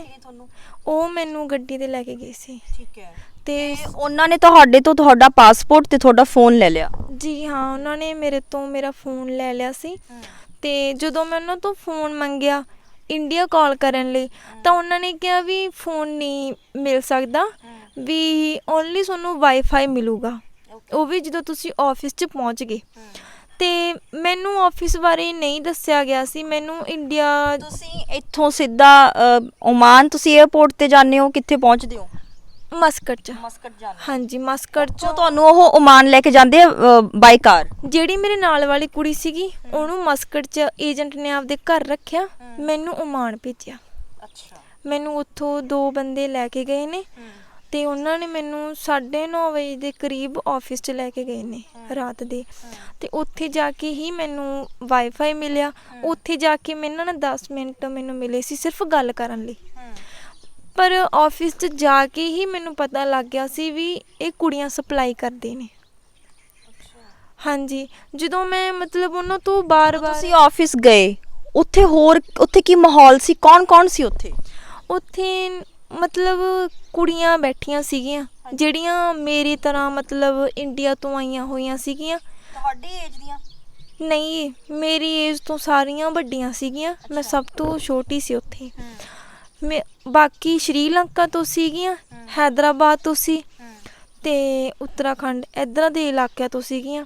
ਸਾਰੇ ਗਰੀਬ ਇਲਾਕਿਆਂ ਦੀਆਂ ਸੀ, ਗਰੀਬ ਜੀ ਲੜਕੀਆਂ ਸਾਰੀਆਂ ਮਤਲਬ ਹਾਂ ਸ਼੍ਰੀਲੰਕਾ ਤੋਂ। ਉਹਨਾਂ ਨੂੰ ਤਾਂ ਸਮਝ ਹੀ ਨਹੀਂ ਆਉਂਦੀ ਸੀ। ਮੇਰੀ ਸਮਝ ਵਾਲੀ ਤਾਂ ਸਿਰਫ ਪੰਜਾਬੀ ਕੁੜੀ ਇੱਕ ਹੀ ਸੀਗੀ। ਅੱਛਾ। ਤੇ ਉਹ ਵੀ ਬਸ ਸਿਰਫ ਜਦੋਂ ਮੈਂ ਉੱਥੇ ਜਾਣ ਸਾਰ ਉਹਨਾਂ ਨੇ ਮੇਰਾ ਪਾਸਪੋਰਟ ਮਤਲਬ ਮੈਥੋਂ ਖੋਹਦੇ ਸੀਗੇ, ਮੈਂ ਦਿੱਤਾ ਨਹੀਂ। ਮੈਂ ਰੋਣ ਲੱਗ ਗਈ ਵੀ ਮੈਂ ਪਾਸਪੋਰਟ ਨਹੀਂ ਦੇਣਾ ਤੁਹਾਨੂੰ, ਵੀ ਮੈਂ ਪਾਸਪੋਰਟ ਆਪਣਾ ਆਪਦੇ ਕੋਲੇ ਰੱਖਣਾ ਗਾ, ਵੀ ਜੇ ਮੈਂ ਕਿਹਾ ਵੀ ਮੈਂ ਪਾਸਪੋਰਟ ਮੈਂ ਕਿਹਾ ਮੈਂ ਕਿਸੇ ਨੂੰ ਵੀ ਨਹੀਂ ਦੇਣਾ। ਫਿਰ ਉਹ ਆਫਿਸ ਵਾਲੀ ਮੇਰੇ ਏਜੰਟ ਨੂੰ ਕਾਲ ਕਰਕੇ ਜਿਹੜੇ ਲੜਕੇ ਨੇ ਸਾਨੂੰ ਰਿਸੀਵ ਕੀਤਾ ਸੀ ਉਹਦੇ ਅੰਕਲ ਨੂੰ ਫੋਨ ਕੀਤਾ ਵੀ ਇਹ ਲੜਕੀ ਵੀ ਆਉਣ ਸਾਰ ਡਰਾਮਾ ਕਰ ਰਹੀ ਆ, ਵੀ ਇਹ ਰੋ ਰਹੀ ਹੈ, ਪਾਸਪੋਰਟ ਨਹੀਂ ਦੇ ਰਹੀ ਤੇ ਜਾਂ ਇਹ ਇੱਦਾਂ ਕਰ ਰਹੀ ਆ। ਉਹਨੇ ਕਿਹਾ ਵੀ ਇਹ ਨਵੀਂ ਲੜਕੀ ਆ, ਵੀ ਇਹਨੂੰ ਕੁਛ ਨਾ ਕਿਉਂ 1-2 ਦਿਨ। ਉਸ ਤੋਂ ਬਾਅਦ ਕਹਿੰਦੇ ਜੇ ਤੁਸੀਂ ਕੁੱਟ ਕੇ ਸਮਝਾਉਣਾ, ਜਿੱਦਾਂ ਤੁਹਾਡਾ ਦਿਲ ਕਰੇ ਵੀ ਤੁਸੀਂ ਉੱਦਾਂ ਇਹਦੇ ਨਾਲ। ਇਹ ਗੱਲ ਕਿਹੜੇ ਏਜੰਟ ਨਾਲ ਹੋਈ? ਇਹ ਏਜੰਟ ਜਿਹੜਾ ਉੱਥੋਂ ਦਾ ਓਮਾਨ ਦਾ ਅਰਬਨ ਜੀ, ਉਹਨੇ ਇਹ ਗੱਲ ਕਹੀ ਸੀ ਵੀ ਜਿੱਦਾਂ ਬਾਅਦ 'ਚ ਤੁਹਾਡਾ ਦਿਲ ਕੀਤਾ ਤੁਸੀਂ ਉੱਦਾਂ ਕਰਵਾ ਲਿਓ, ਵੀ ਕੇਰਾਂ 1-2 ਦਿਨ ਇਹਨੂੰ ਦੇਖੋ, ਵੀ ਜੇ ਮੰਨਦੀ ਹੈ ਤਾਂ। ਮੈਂ ਉਹਨਾਂ ਤੋਂ ਕਿਵੇਂ ਨਾ ਕਿਵੇਂ ਕਰਕੇ ਮਤਲਬ ਰੋ ਕੇ ਉਹਨਾਂ ਤੋਂ ਪਾਸਪੋਰਟ ਲੈ ਲਿਆ, ਮੈਂ ਦਿੱਤਾ ਨਹੀਂ ਉਹਨਾਂ ਨੂੰ। ਉਹ ਕਹਿੰਦੇ ਚਲ ਕੋਈ ਨਾ ਇਹਨੂੰ ਰੱਖ ਲੈਣ ਦੇ, ਵੀ ਨਵੀਂ ਆ, ਵੀ ਆਪੇ ਵੀ ਕਰ ਲਾਂਗੇ ਬਾਅਦ ਵਿੱਚ ਇਹਨੂੰ। ਤੇ ਫਿਰ ਜਦੋਂ ਦੂਜੇ ਦਿਨ ਮੈਂ ਇਹਨਾਂ ਨੂੰ ਮਤਲਬ ਘਰਦਿਆਂ ਨੂੰ ਮੈਸੇਜ ਕੀਤਾ ਤੇ ਮੈਂ ਕਿਹਾ ਵੀ ਮੇਰੇ ਨਾਲ ਵੀ ਮੈਂ ਕਿਹਾ ਵੀ ਡੈਡੀ ਜਿੱਦਾਂ ਮੈਂ ਕਿਹਾ ਆਪਾਂ ਨੂੰ ਦੱਸਿਆ ਗਿਆ ਸੀ ਵੀ ਇਹ ਪੰਜਾਬੀ ਕੰਟਰੀ, ਜਾਂ ਇੱਥੇ ਪੰਜਾਬੀ ਲੋਕ ਹੋਣਗੇ, ਜਾਂ ਇੱਥੇ ਹਿੰਦੀ ਲੋਕ ਮਿਲਣਗੇ, ਜਾਂ ਇਹ ਕੰਟਰੀ ਸੇਫ ਆ, ਜਾਂ ਤੁਹਾਨੂੰ ਕੋਈ ਡਰ ਵਾਲੀ ਗੱਲ ਨਹੀਂ। ਮੈਂ ਕਿਹਾ ਇਹ ਜਮਾਂ ਹੀ ਉਲਟਾ ਗਾ, ਵੀ ਮੈਂ ਕਿਹਾ ਇੱਕ ਤਰ੍ਹਾਂ ਦਾ ਮੈਂ ਕਿਹਾ ਬੰਦੇ ਨੂੰ ਕੈਦ ਕਰਕੇ ਰੱਖਿਆ ਹੋਇਆ ਗਾ। ਮੈਂ ਕਿਹਾ ਵੀ ਫਿਰ ਇਹ ਕਹਿੰਦੇ ਵੀ ਇੱਧਰ ਤਾਂ ਉੱਧਰ 2.5 ਘੰਟਿਆਂ ਦਾ ਫਰਕ ਆ। ਜਦੋਂ ਮੈਂ ਇਹਨਾਂ ਨਾਲ ਰਾਤ ਨੂੰ ਤਾਂ ਸੌਂ ਜਾਂਦੀ ਸੀ, ਰਾਤ ਨੂੰ ਸਿਰਫ ਮੈਂ ਉਹ ਬਾਅਦ ਜਦੋਂ ਇੰਨਾ ਗੱਲ ਨਹੀਂ ਕਰਨ ਦਿੰਦੇ ਸੀ। ਪਹਿਲਾਂ ਉਹ ਆਫਿਸ ਦੀ ਕਲੀਨ ਕਰਵਾਉਂਦੇ ਸੀ, ਸਫਾਈ ਕਰਵਾਉਂਦੇ ਸੀ, ਫਿਰ ਉਹ ਵਾਈਫਾਈ ਦਿੰਦੇ ਸੀਗੇ। ਜਦੋਂ ਇਹਨਾਂ ਨੇ ਕੀ ਗੱਲ ਕਹੀ, ਮੈਂ ਕਿਹਾ ਵੀ ਇੱਥੇ ਆਹ ਕੁਛ ਆ, ਵੀ ਇੱਥੇ ਆਹ ਸਭ ਹੋ ਰਿਹਾ, ਕੁੜੀਆਂ ਵੇਚਦੇ ਆ, ਵੀ ਜਾਂ ਜੇ ਮੈਨੂੰ ਕਢਵਾ ਸਕਦੇ ਹੋ ਤਾਂ ਕਢਵਾ ਲਓ। ਇਹ ਕਹਿੰਦੇ ਵੀ ਏਜੰਟ ਕਹਿੰਦਾ, ਜਦੋਂ ਇਹਨਾਂ ਨੇ ਇਹ ਗੱਲ ਉਹਨੂੰ ਏਜੰਟ ਨੂੰ ਦੱਸੀ, ਉਹ ਕਹਿੰਦੇ ਤੁਹਾਡੀ ਕੁੜੀ ਦਾ ਜੀ ਨਹੀਂ ਲੱਗ ਰਿਹਾ, 1-2 ਦਿਨ ਇਹ ਲੱਗੂਗਾ ਉਹਨੂੰ, ਉਦੋਂ ਬਾਅਦ 'ਚ ਉਹਦਾ ਜੀ ਲੱਗ ਜੂਗਾ, ਵੀ ਉਦੋਂ ਬਾਅਦ ਠੀਕ ਹੋ ਜੂਗੀ, ਵੀ ਤੁਸੀਂ ਨਾ ਉਹਦੇ ਮਗਰ ਲੱਗੋ। ਇਹਨਾਂ ਨੇ ਉਹਦੇ 'ਤੇ ਕਹਿੰਦੇ ਵੀ ਚੱਲ ਵੀ ਉਹ ਜੀ ਕਰਕੇ ਕਰਦੀ ਐਵੇਂ। ਮੈਂ ਇਹਨਾਂ ਨੂੰ ਫਿਰ ਉਹਨਾਂ ਨੂੰ ਵਾਰ-ਵਾਰ ਇਹਨਾਂ ਨੂੰ ਜਦੋਂ ਵੀ ਇਹਨਾਂ ਨੇ ਮੇਰੇ ਨਾਲ ਗੱਲ ਕਰਨੀ, ਮੈਂ ਇਹਨਾਂ ਨੂੰ ਇੱਕ ਗੱਲ ਹੀ ਕਹਿੰਦੀ ਸੀ ਵੀ ਕਢਾ ਸਕਦੇ ਹੋ ਤਾਂ ਕਢਾ ਲਓ, ਵੀ ਮੈਂ ਘਰੇ ਕਿਸੇ ਦੇ ਜਾਣਾ ਨਹੀਂ ਕੰਮ 'ਤੇ, ਵੀ ਜੇ ਮੈਂ ਘਰੇ ਚੱਲ ਗਈ, ਕਿਉਂਕਿ ਮੈਨੂੰ ਪਤਾ ਸੀ ਵੀ ਫਿਰ ਮੇਰੇ ਤੋਂ ਗੱਲ ਨਹੀਂ ਹੋਣੀ, ਵੀ ਜੇ ਕੰਮ ਜ਼ਿਆਦਾ ਹੋਊਗਾ ਕੰਮ 'ਚ ਮੈਂ ਕਿਹਾ ਉਹਨਾਂ ਦੀ ਮਰਜ਼ੀ ਨਾਲ ਉਹ ਵਾਈਫਾਈ ਦਿੰਦੇ ਨੇ। ਕੋਈ ਫੈਮਿਲੀ ਤਾਂ ਗੱਲ ਕਰਨ ਹੀ ਨਹੀਂ ਦਿੰਦੇ, ਇਹ ਕਹਿ ਕੇ ਤੋਰਦੇ ਨੇ। ਉਹਨਾਂ ਨੇ ਤੁਹਾਡਾ ਪਾਸਪੋਰਟ ਖੋਇਆ, ਤੁਹਾਡਾ ਮੋਬਾਈਲ ਫੋਨ ਖੋਇਆ, ਤੇ ਉਦੋਂ ਹੀ ਮਤਲਬ ਤੁਹਾਨੂੰ ਭਿਣਕ ਲੱਗ ਗਈ ਵੀ ਇੱਥੇ ਮੈਂ ਸੇਫ ਨਹੀਂ ਹੈਗੀ, ਜਾਂ ਇਹ ਮੈਂ ਗਲਤ ਅਨਸਰਾਂ ਦੇ ਵਿੱਚ ਆ ਗਈ? ਜੀ ਜਦੋਂ ਮਤਲਬ ਮੈਨੂੰ ਇਹਨਾਂ ਨੇ ਲੈ ਕੇ ਗਏ ਮੈਨੂੰ ਆਫਿਸ 'ਚ, ਮੈਂ ਸਿਰਫ 10 ਮਿੰਟ ਉੱਥੇ ਬੈਠੀ ਆਫਿਸ, ਸਾਰੇ 10 ਤੋਂ 15 ਮਿੰਟ ਦੇ ਵਿੱਚ ਇੰਨੇ ਟਾਈਮ 'ਚ ਮਤਲਬ ਜਦੋਂ ਹੋਰ ਕੁੜੀਆਂ ਬੈਠੀਆਂ ਸੀਗੀਆਂ, ਹੋਰ ਕੁੜੀਆਂ ਨੂੰ ਧਮਕਾ ਰਹੇ ਸੀਗੇ ਵੀ ਜਾਂ ਤਾਂ ਤੁਹਾਨੂੰ ਕੰਮ ਕਰਨਾ ਪੈਣਾ, ਤੇ ਜਾਂ ਫਿਰ ਤੁਹਾਨੂੰ ਕੁੱਟ ਸਹਿਣੀ ਪੈਣੀ ਆ, ਤੇ ਜਾਂ ਫਿਰ ਤੁਹਾਨੂੰ ਮਤਲਬ 2 ਲੱਖ ਰੁਪਏ ਭਰਨਾ ਪੈਣਾ। ਉਹ ਕੁੜੀਆਂ ਰੋ ਰਹੀਆਂ ਸੀਗੀਆਂ, ਉਹਨਾਂ ਨੂੰ ਮੇਰੇ ਕਰਕੇ ਫਿਰ ਉਹਨਾਂ ਨੂੰ ਚੁੱਪ ਕਰਵਾਇਆ ਵੀ ਨਵੀਂ ਕੁੜੀ ਆਈ ਆ, ਜੇ ਤੁਸੀਂ ਚੁੱਪ ਕਰੋ ਤੁਸੀਂ ਚੁੱਪ ਰਹਿਣਾ। ਤੇ ਇੱਕ ਪੰਜਾਬੀ ਕੁੜੀ ਸੀ, ਫਿਰ ਜਦੋਂ ਮੈਂ ਰੋ ਰਹੀ ਸੀ ਉਹ ਮੈਨੂੰ ਕਹਿੰਦੀ ਤੂੰ ਐਂ ਨਾ ਕਹਿ, ਵੀ ਇਹਨਾਂ ਨੂੰ ਕਹਿੰਦੀ ਤੇਰੇ ਰੋਣ ਨਾਲ ਕੋਈ ਫਰਕ ਨਹੀਂ ਪੈਂਦਾ, ਇਹਨਾਂ ਨੂੰ ਪੈਸੇ ਤੱਕ ਮਤਲਬ ਆ, ਤੇ ਆਪਣੇ ਤੋਂ ਕੰਮ ਲੈਣ ਤੱਕ ਮਤਲਬ ਆ, ਵੀ ਇਹਨਾਂ ਨੇ ਤਾਂ ਕਹਿੰਦੀ ਆਪਾਂ ਨੂੰ ਸਿਰਫ ਸਪਲਾਈ ਕਰਨਾ, ਵੀ ਇਹਨਾਂ ਮੂਹਰੇ ਰੋਣ ਧੋਣ ਦਾ ਕੋਈ ਫਾਇਦਾ ਨਹੀਂ ਹੈਗਾ। ਤੇ ਮੈਨੂੰ ਉਹ ਕਹਿੰਦੀ ਤੂੰ ਪਿਆਰ ਨਾਲ ਰਹਿ, ਤੂੰ ਇਹਨਾਂ ਨੂੰ ਦੱਸਣਾ ਵੀ ਤੂੰ ਜਾਣਾ ਵੀ ਆ ਵਾਪਿਸ, ਤੂੰ ਆਪਦੇ ਘਰਦਿਆਂ ਨਾਲ ਗੱਲ ਕਰ, ਜਾਂ ਆਪਦੇ ਏਜੰਟ ਨਾਲ ਕਹਿੰਦੀ ਗੱਲ ਕਰ। ਮੈਂ ਉਹਦੀ ਗੱਲ ਮੰਨ ਕੇ ਮੈਂ ਕਿਹਾ ਚੱਲ, ਮੈਂ ਕਿਹਾ ਵੀ ਤੁਸੀਂ ਇੱਥੇ ਕਿਉਂ ਫਸੀਆਂ, ਮੈਂ ਕਿਹਾ ਜਿਹੋ ਜਿਹਾ ਕੁਛ ਆ। ਉਹ ਸਾਰੀਆਂ ਰੋ ਰਹੀਆਂ ਸੀ, ਸਾਰੀਆਂ ਡਰੀਆਂ ਸੀ, ਉਹ ਇੱਕ ਦੂਜੇ ਤੋਂ ਡਰ ਕੇ ਇੱਕ ਦੂਜੇ ਨਾਲ ਬਾਅਦ ਤਾਂ ਗੱਲ ਵੀ ਨਹੀਂ ਕਰ ਸਕਦੀਆਂ ਸੀ। ਸਿਰਫ ਇੱਕ ਕੁੜੀ ਸੀ ਮੇਰੇ ਨਾਲ, ਪੰਜਾਬੀ ਕੁੜੀ, ਮੈਂ ਉਹਦੇ ਨਾਲ ਹੀ ਗੱਲ ਕਰਦੀ ਸੀ। ਉਹ ਵੀ ਇਹਨਾਂ ਨੇ ਦੂਜੇ ਦਿਨ ਉਹ ਕੁੜੀ ਨੂੰ ਰਾਤ ਦੇ 12 ਵਜੇ ਹੀ ਕੰਮ 'ਤੇ ਭੇਜਤਾ ਸੀ। ਹਾਂ, ਵੀ ਉਹ ਕਹਿੰਦੀ ਵੀ ਤੇਰੇ ਨਾਲ ਜ਼ਿਆਦਾ ਗੱਲ। ਕਿਸ ਤਰ੍ਹਾਂ ਦੇ ਕੰਮ? ਉਹਨੂੰ ਕਰਦੇ ਕੰਮ 'ਤੇ ਭੇਜਿਆ ਸੀ, ਤੇ ਉਹਨੂੰ ਜਦੋਂ ਉਹਨੂੰ ਭੇਜਿਆ ਕੰਮ 'ਤੇ ਉਹਨਾਂ ਨੇ ਗੱਲਬਾਤ ਕੀਤੀ, ਕਹਿੰਦੇ ਵਾਈਫਾਈ ਵੀ ਨਹੀਂ ਇਹਨੂੰ ਮਿਲੂਗਾ, ਵੀ ਗੱਲ ਕਰਨ ਲਈ ਵੀ ਨਹੀਂ, ਅਸੀਂ ਮਰਜ਼ੀ ਨਾਲ ਦੇਵਾਂਗੇ, ਉਹ ਵੀ ਸਿਰਫ 2 ਘੰਟਿਆਂ ਦੇ ਵਾਸਤੇ, ਉਹ ਵੀ ਰਾਤ ਨੂੰ ਉਹਨੂੰ ਕੋਈ ਲੈਣ ਆਇਆ ਸੀਗਾ? 10 ਵਜੇ ਤੱਕ। ਹਾਂ, ਉਹਨਾਂ ਨੂੰ ਕਸਟਮਰ ਲੈਣ ਆਏ ਸੀ, ਮੁਸਲਮਾਨ ਹੀ ਸੀ ਉਹ ਵੀ। ਤੇ ਉਹ ਕਹਿੰਦੇ ਸਿਰਫ 2 ਘੰਟੇ ਨੂੰ ਵਾਈਫਾਈ ਦੇਵਾਂਗੇ, ਉਹ ਵੀ ਉੱਧਰਲੇ 10 ਵਜੇ, ਮਤਲਬ ਕਿ ਇੱਧਰਲੇ 12:30 ਵਜੇ। ਮਤਲਬ ਉਹ ਕਹਿੰਦੀ ਵੀ ਮੇਰੀ ਗੱਲ ਨਹੀਂ ਹੋਣੀ ਗੀ, ਉਹ ਕਹਿੰਦੀ 1 ਮਹੀਨੇ ਨੂੰ ਵੇਖਾਂਗੇ, ਕੰਮ ਸਹੀ ਕਰੂਗੀ ਫਿਰ ਵਾਈਫਾਈ ਦੇਵਾਂਗੇ। ਉਹ ਵੀ ਰੋਂਦੀ ਰੋਂਦੀ ਗਈ। ਮਤਲਬ ਜਿਹੜਾ ਉਹਨਾਂ ਨੇ ਕਹਿਤਾ ਉੱਥੇ ਜਾਣਾ ਹੀ ਪੈਂਦਾ, ਮਤਲਬ ਉੱਥੇ ਦੀ ਮਰਜ਼ੀ ਨਹੀਂ ਕਰ ਸਕਦੇ, ਖਾਣਾ ਪੀਣਾ ਰਹਿਣਾ ਸਾਰਾ ਉਹਨਾਂ ਦੀ ਮਰਜ਼ੀ ਨਾਲ ਹੀ ਰਹਿਣਾ ਪੈਂਦਾ। ਤੁਸੀਂ ਕਿਹਾ ਵੀ ਉਹ ਲੜਕੀ ਨੂੰ ਭੇਜ ਦਿੱਤਾ, ਤਾਂ ਤੁਸੀਂ ਉੱਥੇ 5-6 ਦਿਨ ਮੇਰੇ ਖਿਆਲ ਨਾਲ ਤੁਸੀਂ ਕੱਟੇ ਉੱਥੇ ਬਿਤਾਏ ਹੈ, ਤਾਂ ਫਿਰ ਤੁਸੀਂ ਇੰਨਾ ਚਿਰ ਉੱਥੇ ਆਫਿਸ ਦੇ ਵਿੱਚ ਕਿਵੇਂ ਸਟੇ ਕਰ ਗਏ? ਮੈਂ ਆਫਿਸ 'ਚ ਪਹਿਲਾਂ ਤਾਂ ਮੈਂ ਰੋਂਦੀ ਰਹੀ ਹਾਂ ਉੱਥੇ। ਮੈਂ ਖਾਣਾ ਵੀ ਨਹੀਂ ਖਾਧਾ 6 ਦਿਨ, ਮੈਂ ਸਿਰਫ ਪਾਣੀ ਹੀ ਪੀਤਾ। ਮੈਨੂੰ ਸ਼੍ਰੀਲੰਕਾ ਵਾਲਿਆਂ ਨੂੰ, ਉਹਨਾਂ ਨੂੰ ਉੱਦਾਂ ਤਾਂ ਸਮਝ ਨਹੀਂ ਆਉਂਦੀ, ਬੋਲੇ ਦੀ ਸਮਝ ਨਹੀਂ ਆਉਂਦੀ ਕਿਸੇ ਨੂੰ ਵੀ। ਤੇ ਉਹਨਾਂ ਨੇ ਖਾਣਾ ਤੁਸੀਂ ਕਿਉਂ ਨਹੀਂ ਖਾਧਾ? ਕਿਉਂਕਿ ਉਹ ਮਾਸ ਖਾਂਦੇ ਨੇ, ਕੱਚਾ ਪੱਕਾ ਮਾਸ ਖਾਂਦੇ ਨੇ, ਅੱਧ ਕੱਚਾ ਮਾਸ ਖਾਂਦੇ ਨੇ, ਮੱਝਾਂ ਤੇ ਗਾਈਆਂ ਦਾ ਬੀਰਜ ਖਾਂਦੇ ਨੇ, ਜਿਹਦੇ 'ਚੋਂ ਮਤਲਬ ਉਹ ਸਿੱਖਾਂ ਦਾ ਖਾਣਾ ਵੀ ਹੈ ਨਹੀਂ ਗਾ, ਜਿਹੜਾ ਕਿ ਹਰ ਟਾਈਮ ਚੌਲ, ਹਰ ਟਾਈਮ ਮੀਟ ਖਾਂਦੇ ਨੇ ਉਹ, ਤੇ ਮਾਸ ਖਾਂਦੇ ਨੇ ਉਹ। ਮੈਂ ਇਸ ਕਰਕੇ ਮੈਂ ਉੱਥੇ ਖਾਣਾ ਨਹੀਂ ਖਾਧਾ, ਪਰ ਉਹ ਇਹ ਮਜਬੂਰ ਕਰਦੇ ਉਹ ਇਹ ਚੀਜ਼ ਲਈ ਵੀ ਤੁਸੀਂ ਇਹੀ ਖਾਣਾ, ਤੁਸੀਂ ਮੁਸਲਮਾਨਾਂ ਦੀ ਤਰ੍ਹਾਂ ਪਹਿਰਾਵਾ ਕਰਨਾ, ਉੱਦਾਂ ਹੀ ਤਰ੍ਹਾਂ ਬੋਲਣਾ, ਉੱਦਾਂ ਹੀ ਉਹਨਾਂ ਨੂੰ ਸਲਾਮ ਕਰਨਾ। ਤੇ ਜਿਹੜੀਆਂ ਕਿ ਮੈਂ ਕੀਤੀ ਨਹੀਂ, ਮੈਂ ਸਹਿਮਾ ਇਸੇ ਕਰਕੇ, ਜਦੋਂ ਮੈਨੂੰ ਗੱਲ ਨਹੀਂ ਹੁੰਦੀ ਸੀ ਉੱਥੇ, ਮੈਂ ਉੱਥੇ ਕਿਉਂ ਰਹੀ ਹਾਂ, ਮੈਨੂੰ ਕੁੜੀ ਜਾਂਦੀ ਇਹੀ ਸਮਝਾ ਕੇ ਗਈ ਸੀ, ਜਿਹੜੀ ਕੁੜੀ ਪੰਜਾਬੀ ਸੀਗੀ। ਮੈਨੂੰ ਕਹਿੰਦੀ ਇੱਥੇ ਆਪਦੀ ਮਨ ਦੀ ਗੱਲ ਨਾ ਦੱਸੀ ਕਿਸੇ ਨੂੰ ਵੀ, ਆਪਦੇ ਮਨ 'ਚ ਰੱਖੀ, ਜੇ ਤੂੰ ਜਾਣਾ ਵੀ ਆ ਤੂੰ ਇਹਨਾਂ ਨੂੰ ਉਦੋਂ ਪਤਾ ਲੱਗੇ ਜਦੋਂ ਤੈਨੂੰ ਇੱਥੋਂ ਲੈਣ ਆਉਣ। ਮੈਂ ਕਿਹਾ ਵੀ ਠੀਕ ਆ, ਮੈਂ ਕਿਹਾ ਵੀ ਮੈਂ ਨਹੀਂ ਦੱਸਦੀ। ਕਹਿੰਦੀ ਜੇ ਨਾ ਦੱਸੇਂਗੀ ਤਾਂ ਬਚੀ ਰਵੇਂਗੀ, ਨਹੀਂ ਕਹਿੰਦੀ ਮੇਰੇ ਸਾਹਮਣੇ, ਕਹਿੰਦੀ 50 ਸਾਲਾਂ ਦੀਆਂ ਨੂੰ ਨਹੀਂ ਕਹਿੰਦੀ ਇਹਨਾਂ ਨੇ ਬਖਸ਼ਿਆ ਹੈਗਾ, ਉਹਨਾਂ ਨੂੰ ਵੀ ਕੁੱਟ ਕੇ, ਪੈਸੇ ਭਰਾ ਕੇ ਵੀ ਉਹਨਾਂ ਦੇ ਘਰਦਿਆਂ ਤੋਂ ਕੁੱਟ ਕੇ ਉਹਨਾਂ ਨੂੰ ਫਿਰ ਵਾਪਿਸ ਭੇਜਿਆ ਸੀਗਾ। ਤੇ ਮੈਂ ਉਹਨਾਂ ਨੂੰ ਮੈਂ ਕੁਛ ਨਹੀਂ ਦੱਸਿਆ, ਮੈਂ 5-6 ਦਿਨ ਵਧੀਆ ਪਿਆਰ ਨਾਲ ਰਹੀ ਹਾਂ ਉਹਨਾਂ ਨਾਲ, ਜਿਵੇਂ ਉਹ ਕਹੀਏ ਮੈਂ ਉੱਦਾਂ ਕਰਦੀ ਰਹੀ। ਮੈਨੂੰ ਖਾਣਾ ਦਿੰਦੇ ਸੀਗੇ, ਮੈਂ ਡਸਟਬਿਨ 'ਚ ਸੁੱਟ ਦਿੰਦੀ ਸੀ, ਮੈਂ ਖਾਂਦੀ ਨਹੀਂ ਸੀਗੀ, ਮੈਂ ਇਕੱਲਾ ਪਾਣੀ 'ਤੇ ਰਹੀ ਹਾਂ। ਮੈਂ ਉਹਨਾਂ ਨੂੰ ਕਿਹਾ ਵੀ, ਮੈਂ ਕਿਹਾ ਵੀ ਮੈਂ ਜੇ ਇੰਡੀਆ ਚੱਲ ਗਈ ਤਾਂ ਮੈਂ ਕੁਛ ਖਾ ਪੀ ਲੂੰਗੀ। ਮੈਂ ਉਹਨਾਂ ਨੂੰ ਕਿਹਾ ਸੀ ਵੀ ਜੇ ਮੈਨੂੰ ਵਾਪਸ ਕਢਾ ਲਿਆ ਤਾਂ ਠੀਕ ਆ, ਨਹੀਂ ਮੈਂ ਕਿਹਾ ਜੇ ਮੈਂ ਕਿਸੇ ਦੇ ਘਰੇ ਵਗ ਗਈ ਵੀ ਮੈਂ ਗਲਤ ਕੁਛ ਆਪਦੇ ਨਾਲ ਮੈਂ ਹੋਣ ਨਹੀਂ ਦੇਣਾ, ਵੀ ਮੈਨੂੰ ਮਰਨਾ ਮਨਜ਼ੂਰ ਆ। ਮੈਂ ਉਹਨਾਂ ਨੂੰ ਇਹੀ ਵਾਰ-ਵਾਰ ਮੈਸੇਜ ਕੀਤੀ ਸੀ, ਜੇ ਕਢਾ ਸਕਦੇ ਹੋ ਤਾਂ ਕਢਾ ਲਓ, ਨਹੀਂ ਮੈਂ ਮਰ ਜੂੰਗੀ। ਫਿਰ ਇਹਨਾਂ ਨੇ ਮੈਂ ਗੱਲ ਕਰਨ ਵਾਸਤੇ ਚੋਰੀ ਸਿਮ ਲੈਤਾ ਉੱਥੋਂ ਏਜੰਟ। ਜਿੱਦਾਂ ਤੁਸੀਂ ਬੰਦ ਸੀ, ਉਹਨਾਂ ਨੇ ਇੱਕ ਤਰ੍ਹਾਂ ਦਾ ਤੁਹਾਨੂੰ ਅੰਦਰ ਕਿਤੇ ਆਉਣ ਜਾਣ ਤਾਂ ਤੁਹਾਨੂੰ ਨਹੀਂ ਸੀ ਦਿੰਦੇ ਉਹ, ਫਿਰ ਤੁਸੀਂ ਸਿਮ ਕਿਵੇਂ ਅਰੇਂਜ ਕੀਤਾ ਉੱਥੇ? ਸਿਮ ਉੱਥੇ ਕਿਉਂਕਿ ਜਿਹੜਾ ਸਾਡਾ ਆਫਿਸ ਸੀਗਾ ਉਹਦੇ ਸਾਹਮਣੇ ਤਾਂ ਫੂਡ ਵਾਲਾ ਰੈਸਟੋਰੈਂਟ ਸੀਗਾ, ਅਤੇ ਉਹਦੇ ਜਦੋਂ ਅਸੀਂ ਰੂਮ 'ਚੋਂ ਨਿਕਲਦੇ ਸੀਗੇ, ਕਿਉਂਕਿ ਜ਼ਿਆਦਾ ਫਾਸਲਾ ਨਹੀਂ ਸੀਗਾ, ਸਿਰਫ ਮਤਲਬ ਕਿ ਸਿਰਫ 1 ਮਿੰਟ ਦੇ ਰਸਤੇ 'ਤੇ ਸ਼ੌਪ ਸੀਗੀ। ਮੈਂ ਉਹ ਹੈਦਰਾਬਾਦ ਦੀ ਏਜੰਟ ਸੀਗੀ ਜਿਹਦੀ ਮੈਂ ਹੈਲਪ ਲਿੱਤੀ ਸੀਗੀ ਸਿਮ ਵਾਸਤੇ, ਉਹ ਵੀ ਰਿਕੁਐਸਟ ਕੀਤੀ ਸੀ ਉਹਨੇ, ਮੈਂ ਰੋ ਕੇ ਵੀ ਮੈਂ ਗੱਲ ਕਰਨੀ ਆ ਘਰੇ, ਮੈਨੂੰ ਪ੍ਰੋਵਾਈਡ ਕਰਵਾਤਾ ਉਹਨੇ। ਪਰ ਜਦੋਂ ਆਫਿਸ ਵਾਲੀ ਮੈਡਮ ਨੂੰ ਪਤਾ ਲੱਗ ਗਿਆ, ਉਹਨੇ ਆਪ ਹੀ ਦੱਸਤਾ ਵੀ ਮੈਂ ਇਹਨੂੰ ਸਿਮ ਲੈ ਕੇ ਦਿੱਤਾ, ਵੀ ਇਹਨੇ ਮੈਨੂੰ ਮਜਬੂਰ ਕੀਤਾ, ਉਹਨੇ ਝੂਠ ਬੋਲਿਆ, ਕਿਉਂਕਿ ਮੈਨੂੰ ਉਹਨਾਂ ਦੀ ਭਾਸ਼ਾ ਸਮਝ ਨਹੀਂ ਆਉਂਦੀ ਸੀਗੀ, ਮੈਂ ਸਮਝਾ ਨਹੀਂ ਸਕਦੀ ਸੀ ਵੀ ਇਹਨੇ ਮੇਰੀ ਹੈਲਪ ਕੀਤੀ ਸੀਗੀ, ਵੀ ਮੈਂ ਨਹੀਂ ਕੀਤੀ, ਉਹਨੇ ਮੇਰਾ ਨਾਮ ਲੈਤਾ। ਸਿਮ ਤੁਸੀਂ ਲਿਆ, ਉਹ ਪਾਇਆ ਕਾਹਦੇ ਵਿੱਚ, ਕਿਹੜਾ ਤੁਸੀਂ ਫਿਰ ਯੂਜ਼ ਕੀਤਾ ਮੋਬਾਈਲ? ਨਹੀਂ, ਜਦੋਂ ਉਹਨੂੰ ਪਤਾ ਲੱਗ ਗਿਆ ਸੀ ਵੀ ਮੈਂ ਸਿਮ ਲਿੱਤਾ, ਮੈਨੂੰ 2 ਦਿਨ ਉਹਨਾਂ ਨੇ ਸਿਮ ਨਹੀਂ ਦਿੱਤਾ। ਸਿਮ ਪਿੱਛੋਂ ਉਹਨੇ ਮੇਰੇ ਮਾਰਿਆ ਵੀ ਸੀਗਾ, ਮੈਨੂੰ ਕੁੱਟਿਆ ਵੀ ਸੀਗਾ ਸਿਮ ਕਰਕੇ, ਅਤੇ ਫਿਰ ਉਹਨੇ ਮੈਨੂੰ ਧਮਕੀ ਵੀ ਦਿੱਤੀ ਸੀਗੀ ਵੀ ਇਸ ਵਾਰ ਤਾਂ ਮੈਂ ਤੈਨੂੰ ਕਹਿੰਦੀ ਵੀ ਤੂੰ ਨਹੀਂ ਹੁਣ ਬਚਦੀ, ਕਹਿੰਦੀ ਜੋ ਕਹਿੰਦੀ ਮੁਸਲਮਾਨ ਸ਼ੇਖ ਅਜੇ ਦਾ ਉਹ ਆਫਿਸ ਸੀਗਾ, ਕਹਿੰਦੀ ਮੈਂ ਤੈਨੂੰ ਉਹ ਤੋਂ ਹੀ ਕਟਵਾਉਂਗੀ। ਮੈਂ ਉਹ ਤੋਂ ਰਿਕੁਐਸਟ ਕੀਤੀ, ਉਹਦੀ ਮਿੰਨਤ ਕੀਤੀ, ਮੈਂ ਕਿਹਾ ਵੀ ਮੈਂ ਹੁਣ ਲੈ ਲਿਆ, ਮੈਂ ਕਿਹਾ ਵੀ ਮੈਂ ਬਾਅਦ 'ਚੋਂ ਨਹੀਂ ਚੱਲ ਸਿਮ ਲੈਂਦੀ ਮੈਂ। ਉਹਨੇ ਮੇਰਾ ਫੋਨ ਫੜ ਲਿਆ, ਮੇਰਾ ਫੋਨ ਉਹਨੇ ਦਿੱਤਾ ਨਹੀਂ ਮੈਨੂੰ 5-6 ਘੰਟੇ।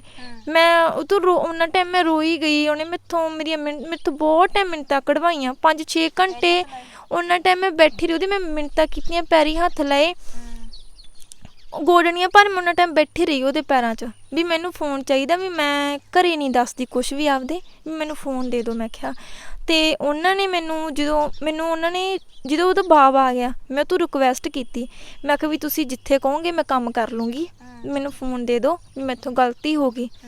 ਉਹ ਕਹਿੰਦੇ ਚੱਲ ਵੀ ਦੇ ਫੋਨ ਉਹਨੇ ਕਹਿ ਕਹਾ ਕੇ ਮੈਨੂੰ ਦਵਾਤਾ। ਮੈਂ ਲੈ ਲਿਆ ਫੋਨ।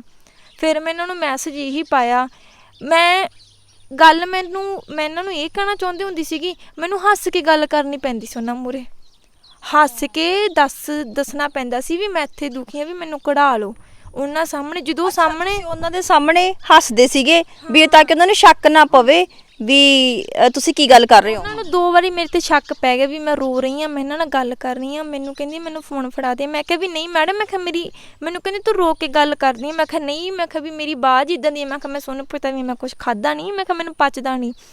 ਫਿਰ ਮੈਨੂੰ ਕਹਿੰਦੀ ਨਹੀਂ, ਤੂੰ ਕਹਿੰਦੀ ਮੇਰੇ ਸਾਹਮਣੇ ਵੌਇਸ ਮੈਸੇਜ ਪਾ ਵੀ ਮੈਂ ਠੀਕ ਹਾਂ, ਮੇਰਾ ਜੀ ਲੱਗ ਗਿਆ ਇੱਥੇ, ਵੀ ਇਹ ਕੰਟਰੀ ਵਧੀਆ। ਅਤੇ ਮੈਂ ਉਹਨਾਂ ਨੂੰ ਇਹੀ ਕਿਹਾ, ਮੈਂ ਉਹਨਾਂ ਨੂੰ ਮੈਸੇਜ ਕੀਤੇ ਬਾਰ-ਬਾਰ ਵੀ ਮੈਂ ਕਿਹਾ ਮੈਨੂੰ ਕਢਾ ਲਓ। ਮੈਨੂੰ ਇਹ ਪੁੱਛ ਜਾਣ ਵੀ ਤੂੰ ਗੱਲ ਦੱਸ। ਉਹ ਮੈਸੇਜ ਹੈਗੇ ਆ ਕਿਹੜੀ? WhatsApp ਦੇ ਜਿਹੜੇ ਵੌਇਸ ਮੈਸੇਜ ਤੁਸੀਂ ਭੇਜੇ ਆ? ਇਹਨਾਂ ਨੂੰ ਟੈਕਸਟ ਮੈਸੇਜ ਕੀਤੇ ਆ ਮੈਂ, ਵੌਇਸ ਮੈਸੇਜ ਤੋਂ ਬੋਲਣ ਨਹੀਂ ਦਿੰਦੇ ਸੀ। ਕਾਲ ਵਾਲਾ ਇੱਕ ਐਪ ਸੀਗਾ ਜਿਹਦੇ ਰਾਹੀਂ 15 ਮਿੰਟ ਸਿਰਫ ਗੱਲ ਹੁੰਦੀ ਸੀਗੀ, ਉਹ ਵੀ ਬਾਰ-ਬਾਰ ਡਾਊਨ। ਕਿਹਾ ਵੀ ਮੈਂ ਉੱਥੋਂ ਦੀ ਆਪਣੇ ਬ੍ਰਦਰ ਨੂੰ ਵੌਇਸ ਮੈਸੇਜ ਛੱਡਿਆ। ਹਾਂਜੀ ਛੱਡਿਆ ਸੀ ਮੈਂ। ਉਹ ਹੁਣ ਤਾਂ ਬਹੁਤ ਲੰਮਾ, ਕਿਉਂਕਿ ਮੈਂ ਇਹਨਾਂ ਨੂੰ ਦਿਨ 'ਚ ਇੱਕ ਮਿੰਟ 'ਚ ਘੱਟੋ ਘੱਟ 50 ਮੈਸੇਜ ਕਰਦੀ ਰਹੀ ਹਾਂ, ਕਢਾ ਲਓ। ਸਿਰਫ ਇਹੀ ਇੱਕ ਅੱਖਰ ਹੁੰਦਾ ਸੀ ਮੇਰੇ ਕੋਲ ਵੀ ਮੈਨੂੰ ਕਢਾ ਲਓ। ਤੁਸੀਂ ਦਿਖਾ ਸਕਦੇ ਹੋ ਮੈਸੇਜ ਸਾਨੂੰ? ਹਾਂਜੀ ਮੇਰੇ ਫੋਨ 'ਚ ਉਹ ਮੈਂ ਇਹਨਾਂ ਨੂੰ ਇਹੀ ਬਾਰ-ਬਾਰ ਕਿਹਾ ਵੀ ਮੈਨੂੰ ਕਢਾ ਲਓ ਜਿੰਨੀ ਜਲਦੀ ਹੋ ਸਕਦਾ। ਅਤੇ ਮੈਂ ਇਹਨਾਂ ਨੇ ਸਾਰਿਆਂ ਨੂੰ ਇਹ ਮੈਨੂੰ ਪੁੱਛਿਆ ਕਰਨ ਵੀ ਤੂੰ ਗੱਲ ਦੱਸ, ਪ੍ਰੋਬਲਮ ਦੱਸ ਵੀ ਤੈਨੂੰ ਗੱਲ ਕੀ ਆ। ਮੈਂ ਕਿਹਾ ਵੀ ਮੈਂ ਨਹੀਂ ਦੱਸ ਸਕਦੀ, ਵੀ ਮੈਂ ਉੱਥੇ ਮੈਂ ਜਿਸ ਸਿਚੁਏਸ਼ਨ 'ਚ ਹੈਗੀ ਹਾਂ। ਹੁਣ ਮੰਨ ਕੇ ਚਲੋ ਤੁਸੀਂ ਮੇਰੇ ਕੋਲੇ ਬੈਠੇ ਹੋ, ਮੇਰੇ ਸਿਰ 'ਤੇ ਖੜ੍ਹੇ ਹੋ, ਉਹ ਮਤਲਬ ਮੈਂ ਗੱਲ ਨਹੀਂ ਕਰ ਸਕਦੀ। ਜਿੱਦਾਂ ਮੈਨੂੰ ਤੁਸੀਂ ਕਹੋਗੇ ਮੈਂ ਉੱਦਾਂ ਹੀ ਬੋਲੂੰਗੀ। ਮੈਂ ਬੰਦੇ ਕੋਲ ਕੋਈ ਚਾਰਾ ਨਹੀਂ ਹੁੰਦਾ। ਮੈਂ ਉਹਨਾਂ ਨੂੰ ਮੈਂ ਚੋਰੀ ਗੱਲ ਕਰਦੀ ਰਹੀ ਹਾਂ। ਮੈਂ ਉੱਥੇ ਚੌਂਕੜੀ ਮਾਰ ਕੇ ਬਹਿ ਜਾਣਾ, ਉਹ ਮੈਨੂੰ ਕਹਿਣਾ ਤੂੰ ਸਿੱਧੀ ਬੈਠ। ਮੈਂ ਕਹਿਣਾ ਵੀ ਮੈਂ ਕਿਹਾ ਵੀ ਮੈਥੋਂ AC ਨਹੀਂ ਝੱਲ ਹੁੰਦਾ। ਮੈਂ ਸਾਈਡ 'ਤੇ ਫੋਨ ਲੁਕੋ ਕੇ ਇਹਨਾਂ ਨੂੰ ਮੈਸੇਜ ਕਰਨੇ। ਮੈਂ ਕਿਹਾ ਵੀ ਐਂ ਕਰਕੇ ਮੈਂ ਆਪਦੇ ਬਾਰ-ਬਾਰ ਮੇਰੇ ਬ੍ਰਦਰ ਨੂੰ ਮੈਸੇਜ ਕਰਨੇ। ਮੇਰਾ ਬ੍ਰਦਰ ਕਹੇ ਤੇਰਾ ਜੀ ਨਹੀਂ ਲੱਗਦਾ, ਤੂੰ ਜੀ ਲਾ ਲਾ, ਤੂੰ ਗਈ ਕਾਹਦੇ ਵਾਸਤੇ ਆ। ਫਿਰ ਮੈਂ ਇਹਨਾਂ ਨੂੰ ਕਿਹਾ, ਮੈਂ ਕਿਹਾ ਵੀ ਤੂੰ ਨਹੀਂ ਇਹਨੇ ਤਾਂ ਮੈਂ ਕਿਹਾ ਸਮਝਣਾ ਨਹੀਂ। ਮੈਂ ਕਿਹਾ ਡੈਡੀ ਨੇ ਮੇਰੀ ਗੱਲ ਕਰਵਾ ਦੇ। ਮੈਂ ਇਹਨਾਂ ਨੂੰ ਬਾਰ-ਬਾਰ ਕਿਹਾ, ਮੈਂ ਕਿਹਾ ਡੈਡੀ ਕਢਵਾ ਲਓ ਇੱਥੋਂ। ਮੈਂ ਕਿਹਾ ਇਹ ਕੁੜੀਆਂ ਵੇਚਦੇ ਆ। ਮੈਂ ਕਿਹਾ ਵੀ ਜੇ ਮੈਂ ਕਿਹਾ ਮੈਨੂੰ ਕਿਸੇ ਦੇ ਘਰੇ ਭੇਜਤਾ, ਮੈਂ ਕਿਹਾ ਵੀ ਮੇਰਾ ਜੇ ਫੋਨ ਨਾ ਆਇਆ ਤਾਂ ਮੈਂ ਕਿਹਾ ਇਹ ਸਮਝ ਲਓ ਸਾਡੀ ਕੁੜੀ ਮਰ ਗਈ ਆ। ਮੈਂ ਕਿਹਾ ਵੀ ਮੈਂ ਇੱਥੇ ਮੈਂ ਕਿਹਾ ਮੈਂ ਕੁਛ ਗਲਤ ਨਹੀਂ, ਹਾਂ ਮੈਂ ਕਿਹਾ ਵੀ ਮੈਂ ਕੁਛ ਗਲਤ ਨਹੀਂ ਹੋਣ ਦੇ ਸਕਦੀ ਆਪਦੇ ਨਾਲ। ਮੈਂ ਬਾਰ-ਬਾਰ ਇਹੀ ਕਹਿੰਦੀ ਹਾਂ ਵੀ ਤੁਸੀਂ ਮੈਨੂੰ ਕਢਾ ਲਓ। ਅਤੇ ਇਹ ਮੈਨੂੰ ਕਹਿੰਦੇ ਰਹੇ ਆ ਕਿ ਇਹ ਇਹਨਾਂ ਨੇ ਏਜੰਟ ਨੇ ਵੀ ਇਹੀ ਬਣਾਇਆ, ਕਹਿੰਦੀ ਵੀ ਉਹਦਾ ਜੀ ਨਹੀਂ ਲੱਗ ਰਿਹਾ, ਤੁਹਾਡੀ ਕੁੜੀ ਤਾਂ ਇੱਦਾਂ ਕਰ ਰਹੀ ਆ। ਜਿਹੜਾ ਉਹ ਏਜੰਟ ਸੀਗਾ ਜਿਹਨੇ ਤੁਹਾਨੂੰ ਇੱਥੋਂ ਭੇਜਿਆ, ਉਹਦੇ ਤੁਸੀਂ ਕਿਵੇਂ ਸੰਪਰਕ ਦੇ ਵਿੱਚ ਆਏ? ਉਹਦੀ ਇੱਥੋਂ ਸਾਡੇ ਘਰਾਂ 'ਚੋਂ ਹੀ ਆ ਉਹ, ਉਹਦੀ ਭੈਣ ਦੇ ਸਹੁਰਿਆਂ ਤੋਂ ਆਈ ਹੈ। ਹਾਂਜੀ ਤੁਸੀਂ ਉਹਨੂੰ ਮਿਲੇ ਨਹੀਂ ਏਜੰਟ ਨੂੰ ਕਦੇ?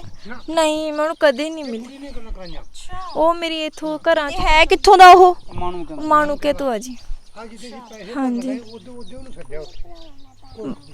ਆ ਮੇਰੀ ਸਾਰੀ ਉਹਨਾਂ ਨੂੰ ਮੈਸੇਜ ਆ। ਮੈਂ ਬਾਹਰ ਨਾਮ ਕੀ ਹੈ ਏਜੰਟ ਦਾ? ਉਹਦਾ ਨਾਮ ਤੁਹਾਨੂੰ ਗੋਰਾ ਕਹਿ ਦਿੰਦੇ ਜੀ। ਉਹਦਾ ਨਾਮ ਪਿੰਡ 'ਚ ਜਗਸੀਰ ਸਿੰਘ ਹੈ। ਜਗਸੀਰ ਸਿੰਘ ਹਾਂਜੀ, ਮਾਣੂ ਕਹਿੰਦਾ ਉਹ। ਹਾਂਜੀ। ਤੇ ਤੁਸੀਂ ਜਦੋਂ ਦੇਖੋ ਇੰਨਾ ਵੱਡਾ ਕਦਮ ਚੁੱਕਣਾ ਸੀ, ਕੁੜੀ ਭੇਜਣੀ ਸੀਗੀ ਅਖੀਰ, ਹਨਾ, ਤਾਂ ਤੁਸੀਂ ਪਤਾ ਨਹੀਂ ਕਰਾਇਆ ਵੀ ਕਿੱਥੇ ਬੱਚੀ ਨੇ ਜਾਣਾ ਹੈ, ਗਾਹਾਂ ਉਹਨੇ ਕਿੱਥੇ ਰਹਿਣਾ, ਜਾਂ ਪਰਿਵਾਰ ਜੇ ਮੰਨ ਲਓ ਤੁਹਾਨੂੰ ਕਹਿੰਦੇ ਸੀ ਵੀ ਅਸੀਂ ਪਰਿਵਾਰ ਦੇ ਕੋਲੇ ਭੇਜ ਰਹੇ ਹਾਂ ਇਹਨੂੰ, ਪੰਜਾਬੀ ਪਰਿਵਾਰ ਕੋਲੇ, ਉਹਨਾਂ ਦਾ ਬੱਚਾ ਸਾਂਭਣਾ ਜਾਂ ਘਰ ਦਾ ਰਸੋਈ ਦਾ ਕੰਮ ਕਰਨਾ, ਤਾਂ ਤੁਸੀਂ ਇਹ ਨਹੀਂ ਕਿਹਾ ਵੀ ਅੱਗੇ ਗੱਲ ਰੱਖੀ ਮੁੱਖ? ਕਿਉਂਕਿ ਇੰਨਾ ਕੁਝ ਹੋ ਰਿਹਾ, ਏਜੰਟ ਕਿੰਨੀਆਂ ਠੱਗੀਆਂ ਮਾਰ ਰਹੇ ਪੰਜਾਬ 'ਚ, ਆਏ ਦੀ ਨਹੀਂ ਕੋਈ ਨਾ ਕੋਈ ਜਿਹੜਾ ਕੇਸ ਹੈ ਸਾਹਮਣੇ ਆਉਂਦਾ ਹੈ, ਤਾਂ ਤੁਸੀਂ ਉਹਨਾਂ ਨੂੰ ਕਿਹਾ ਨਹੀਂ ਵੀ ਸਾਡੀ ਪਰਿਵਾਰ ਦੇ ਨਾਲ ਗੱਲ ਕਰਵਾਓ? ਅਸਲ ਪਤਾ ਕੀ ਗੱਲ ਹੋਈ ਜੀ, ਜਿਹੜਾ ਮੁੰਡਾ ਡੇਲਿਆਂ ਵਾਲੀ ਦਾ, ਅਸੀਂ ਮੁੱਖ ਉਸ ਨੂੰ ਮੰਨਦੇ ਸੀ, ਉਸੇ ਨੂੰ ਜਾਣਦੇ ਸੀ। ਉਹਨੇ ਕੌਣ ਹੈ ਡੇਲਿਆਂ ਵਾਲੀ? ਡੇਲਿਆਂ ਵਾਲੀ ਦਾ ਜੀ ਇਹ ਜਿਹੜੀ ਕੁੜੀ ਇੱਥੋਂ ਸਾਡੇ ਪਿੰਡੋਂ ਆ, ਉਹਨਾਂ ਦੀ ਸਕੀਰੀ ਚੋਂ ਆ ਮੁੰਡਾ ਉਹ ਡੇਲਿਆਂ ਵਾਲੀ ਇਹਨਾਂ ਦੀ, ਤੇ ਉਹਨਾਂ ਦਾ ਉਹ ਰਿਸ਼ਤੇਦਾਰ ਹੈ। ਅਸੀਂ ਸਿਰਫ ਉਸੇ ਨੂੰ ਜਾਣਦੇ ਸੀ, ਉਸੇ ਨੂੰ ਅਸੀਂ ਮੋਹਰਾ ਬਣਾਇਆ ਸੀਗਾ ਮੂਹਰੇ, ਵੀ ਤੈਨੂੰ ਹੀ ਅਸੀਂ ਜਾਣਦੇ ਹਾਂ, ਤੇਰੀ ਵਜ੍ਹਾ ਦੇ ਨਾਲ ਸਾਡੀ ਕੁੜੀ ਫਸੀ ਹੈ, ਤੇਰੀ ਵਜ੍ਹਾ ਦੇ ਨਾਲ ਹੀ ਨਿਕਲੂਗੀ, ਤੇ ਤੈਨੂੰ ਅਸੀਂ ਜੋ ਵੀ ਜੇ ਸਾਡੇ ਬੱਚੇ ਨੂੰ ਕੁਛ ਵੀ ਹੋ ਗਿਆ ਅਸੀਂ ਤੈਨੂੰ ਹੀ ਫੜਾਵਾਂਗੇ। ਅਸੀਂ ਪੁੱਛਿਆ ਵੀ ਉਹਨੂੰ ਬਾਅਦ 'ਚ ਜਦੋਂ ਅਸੀਂ ਪੈਸੇ ਭਰੇ ਵੀ ਤੂੰ ਉਸ ਬੰਦੇ ਨੂੰ ਜਾਣਦਾ ਜਾਂ ਪਹਿਲਾਂ ਕਦੇ ਮਿਲਿਆ? ਉਹ ਕਹਿੰਦਾ ਵੀ ਮੇਰੀ ਫੋਨ 'ਤੇ ਹੀ ਸਿਰਫ ਗੱਲ ਹੁੰਦੀ ਸੀ, ਕਿ ਮੇਰੀ ਕੋਈ ਗੱਲ ਨਹੀਂ ਹੋਈ ਇਹਦੇ ਨਾਲ, ਜਾਂ ਮੈਂ ਕਦੇ ਮਿਲਿਆ ਨਹੀਂ ਉਹਨੂੰ। ਤੇ ਕਮਲ ਜੀ ਦਿਖਾਓ ਮੈਸੇਜ ਤੁਸੀਂ। ਵੀ ਸਾਡੀ ਵਜ੍ਹਾ ਦੇ ਕਾਰਨ ਹੀ ਉਦੋਂ ਹੀ ਉਹ ਮਿਲਿਆ ਉਸ ਬੰਦੇ ਨੂੰ। ਉਦੋਂ ਪਹਿਲਾਂ ਕੱਲੀ ਫੋਨ ਤੇ ਹੀ ਕਨੈਕਟ ਸੀ ਉਹਨਾਂ ਦਾ ਜੀ, ਉਦੋਂ ਪਹਿਲਾਂ ਕੋਈ ਕਨੈਕਟ ਨਹੀਂ ਸੀ ਉਹਦਾ। ਵੀ ਤੁਸੀਂ ਬਸ ਰਿਸ਼ਤੇਦਾਰੀ ਵੀ ਵਿੱਚ ਰਿਸ਼ਤੇਦਾਰ ਪਏ ਹੋਏ ਨੇ ਵੀ ਸਹੀ ਜਗ੍ਹਾ ਤੇ ਜਾਊਗੀ ਕੁੜੀ। ਹਾਂਜੀ ਬਸ ਐਂ ਵਿਸ਼ਵਾਸ ਕਰ ਲਿਆ ਜੀ ਅਸੀਂ, ਕਿਉਂਕਿ ਇਹ ਕੁੜੀ ਨੇ ਵੀ ਤਸੱਲੀ ਦਿੱਤੀ, ਉਹ ਮੁੰਡੇ ਨੇ ਡੇਲਿਆਂ ਵਾਲਾ ਜਿਹੜਾ ਮੁੰਡਾ ਸੀ ਉਹਨੇ ਵੀ ਤਸੱਲੀ ਦਿੱਤੀ ਵੀ ਹਾਂ ਮੈਂ ਉੱਥੇ ਅਮਾਨ ਚ ਲਾ ਕੇ ਆਇਆ 7 ਮਹੀਨੇ ਤੇ ਮਾਹੌਲ ਠੀਕ ਹੈ। ਗੁਰਮਨ ਵੀ ਅੱਜ ਆਫਿਸ ਹੀ ਆ ਗਈ ਸੀਗੀ।